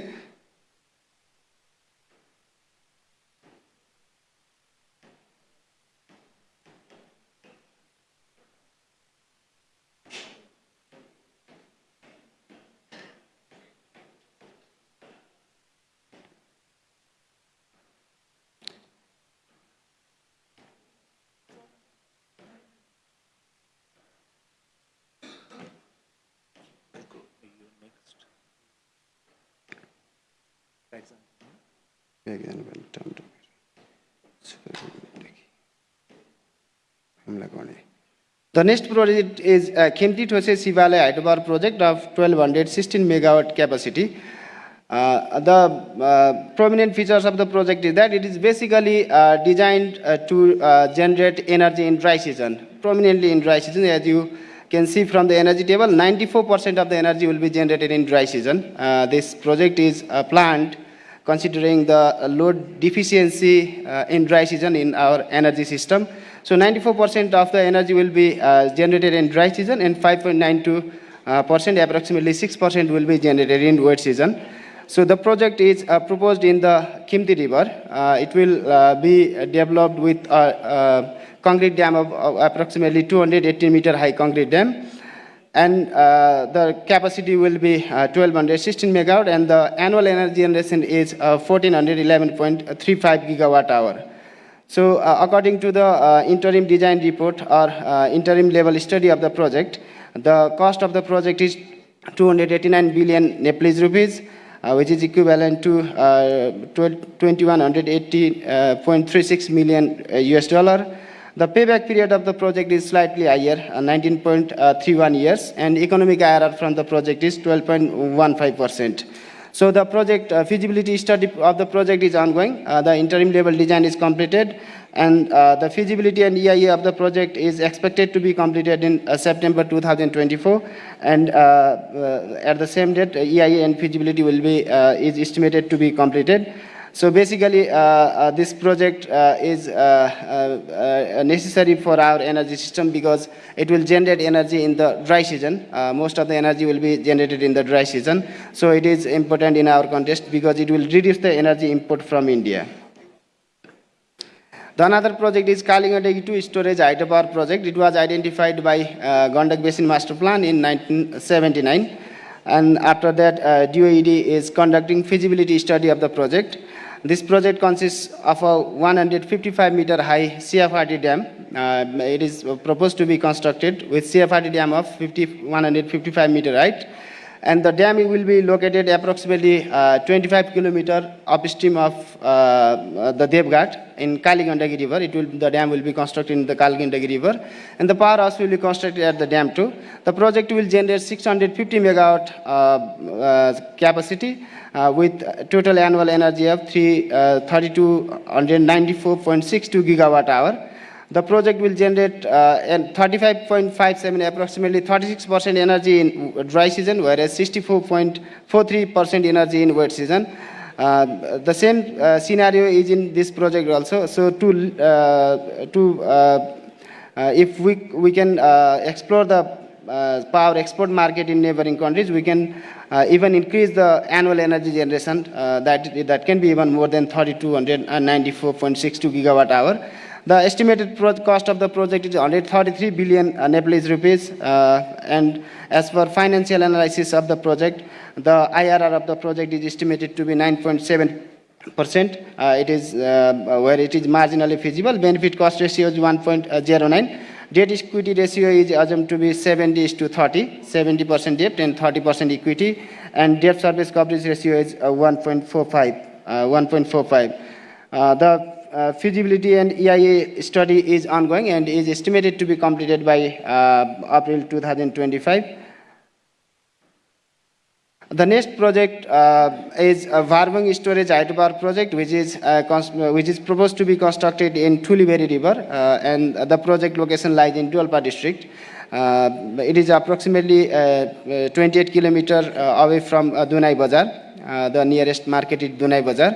So the project will generate 337.1 megawatt hydropower, and the annual energy generation from the project is 943.9 gigawatt hour. The prominent feature of the project is the dry energy and wet energy are almost the same. So this project is also considered to supplement the dry energy gap in our power system. So and the financial analysis of the project is also conducted. We saw that the project cost is 71 billion Nepalese rupees, and financial internal rate of return IRR of the project is 10.5%. The project is financially feasible with benefit cost ratio 1.06. And debt equity ratio assumed for the project is 7:30. The feasibility study of the project is ongoing, and the feasibility study and EIA study are expected to be completed by July 2024. Thank you, gentlemen. So For the next presentation, I would like to request Mr. Santosh Rai, Senior Officer and Project Manager, Alternative Energy Promotion Center. Thank you very much.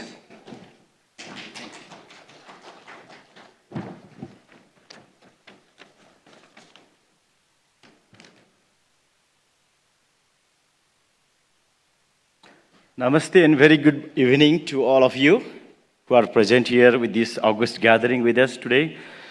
I'm representing Alternative Energy Promotion Center, which is our government focal agency for renewable energy and energy efficiency in Nepal under Ministry of Energy, Water Resources and Irrigation. So today I am presenting you a different project, a wind power project. Here the government of Nepal has published its expression of interest EOI today itself with the aspiration to receive interesting proposals from the investors who are present here, probably the national as well as the international investors, potential investors indeed. So to begin with, so this project lies in the Sudur Paschim province in the western part of Nepal. The project site locates nearby the Karnali Bridge on the Karnali River alongside the east-west highway. It is actually 500 kilometers away from Kathmandu if you travel by vehicle. And alternatively, we can travel by air route also. By air, we have to take a 1 hour flight from Kathmandu to Nepalganj. Then it is 90 kilometers away from Nepalganj airport.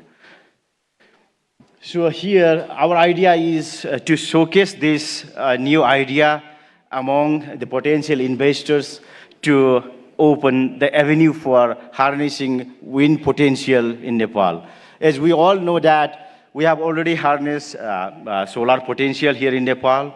Hydropower is the most potential of the energy resources, clean energy sources of Nepal. We have already harnessed a lot of hydropower potential in Nepal. We have completed few solar projects already, and this will be the first wind project here in Nepal, which will be grid-connected one. We have done small projects, but we have not done grid-connected wind projects yet.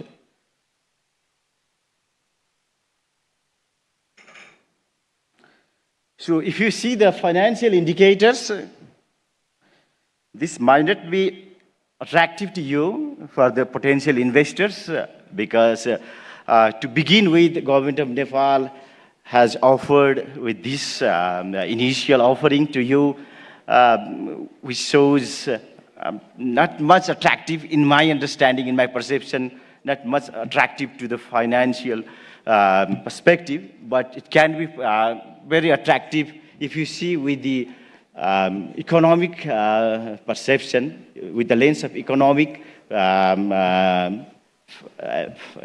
feasibility, and also with the social and environmental benefits. The government of Nepal wishes to do this project with the public-private partnership approach, partnering with the potential investors and, if possible, with the development partners. Here, our idea is to do this project, implement this project with the public-private partnership, with the funding from the leveraging fund from the private sector, along with the interest buy-down, interest subsidy from the government side.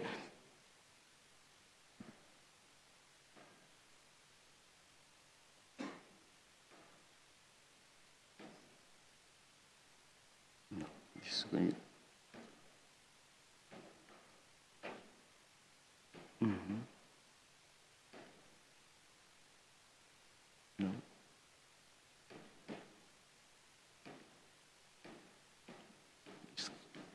It's in reverse. Down. Not working.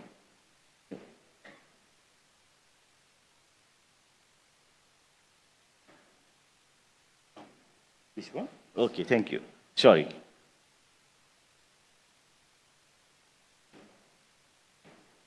No.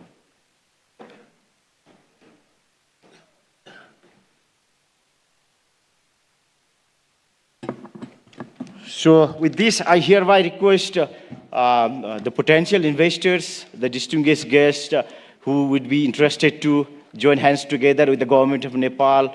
Please come up with your proposals. For initial offering, we have come up with these offerings, but I hope we can negotiate. You can negotiate with the government of Nepal to make it a feasible project to implement later. So thank you all for hearing. I hereby now invite Ayushi Koirala, who is representing IVN, Investment Board Nepal. Thank you all.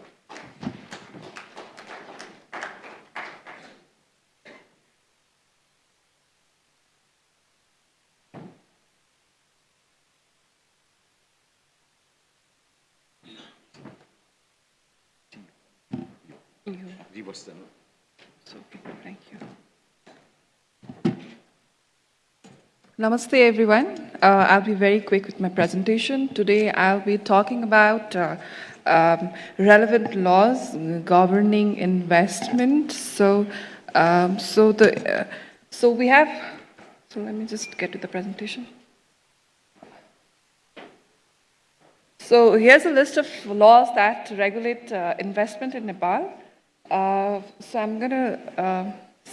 there's Foreign Investment and Technology Transfer Act, and there's Public-Private Partnership and Investment Act, Foreign Exchange Regulation Act, and there's the Company Act, Income Tax Act, Labor Act, and there are also other sectoral acts. Also, there's Environment Protection Act. These are major acts governing, regulating investment in Nepal.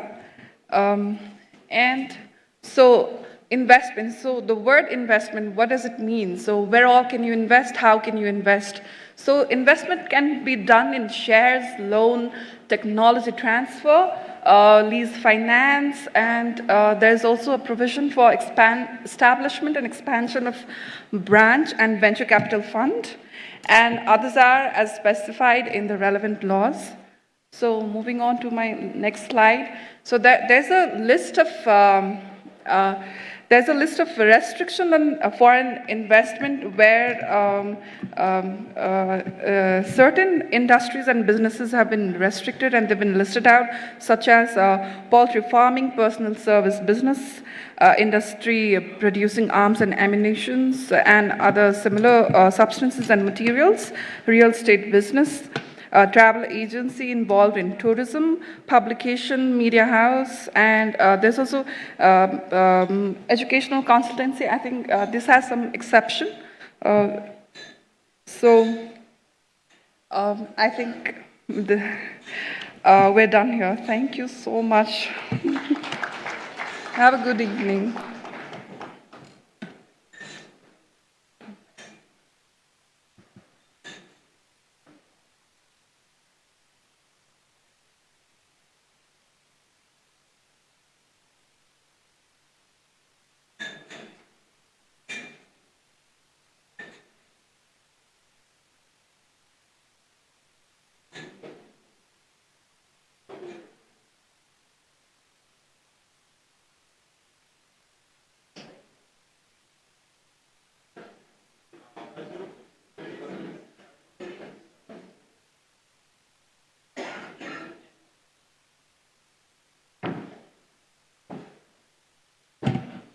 Thank you all for being here with us today. And by this, our presentation ends. So I would like to invite you all to join the stall outside and gather information on the project. Thank you so much for being here with us. Thank you.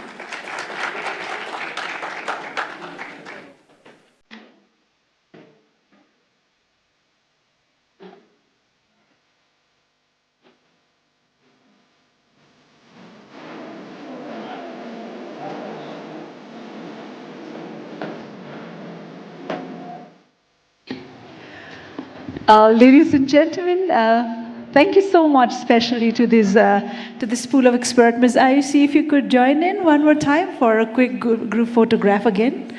All right, so ladies and gentlemen, a round of applause for our pool of experts for running us through the central highlight of this entire summit. I'm sure you would have queries, questions, and comments to make on this. The Secretariat is more than welcome to entertain all of those at any point of time. For the moment, I think we should call it a day.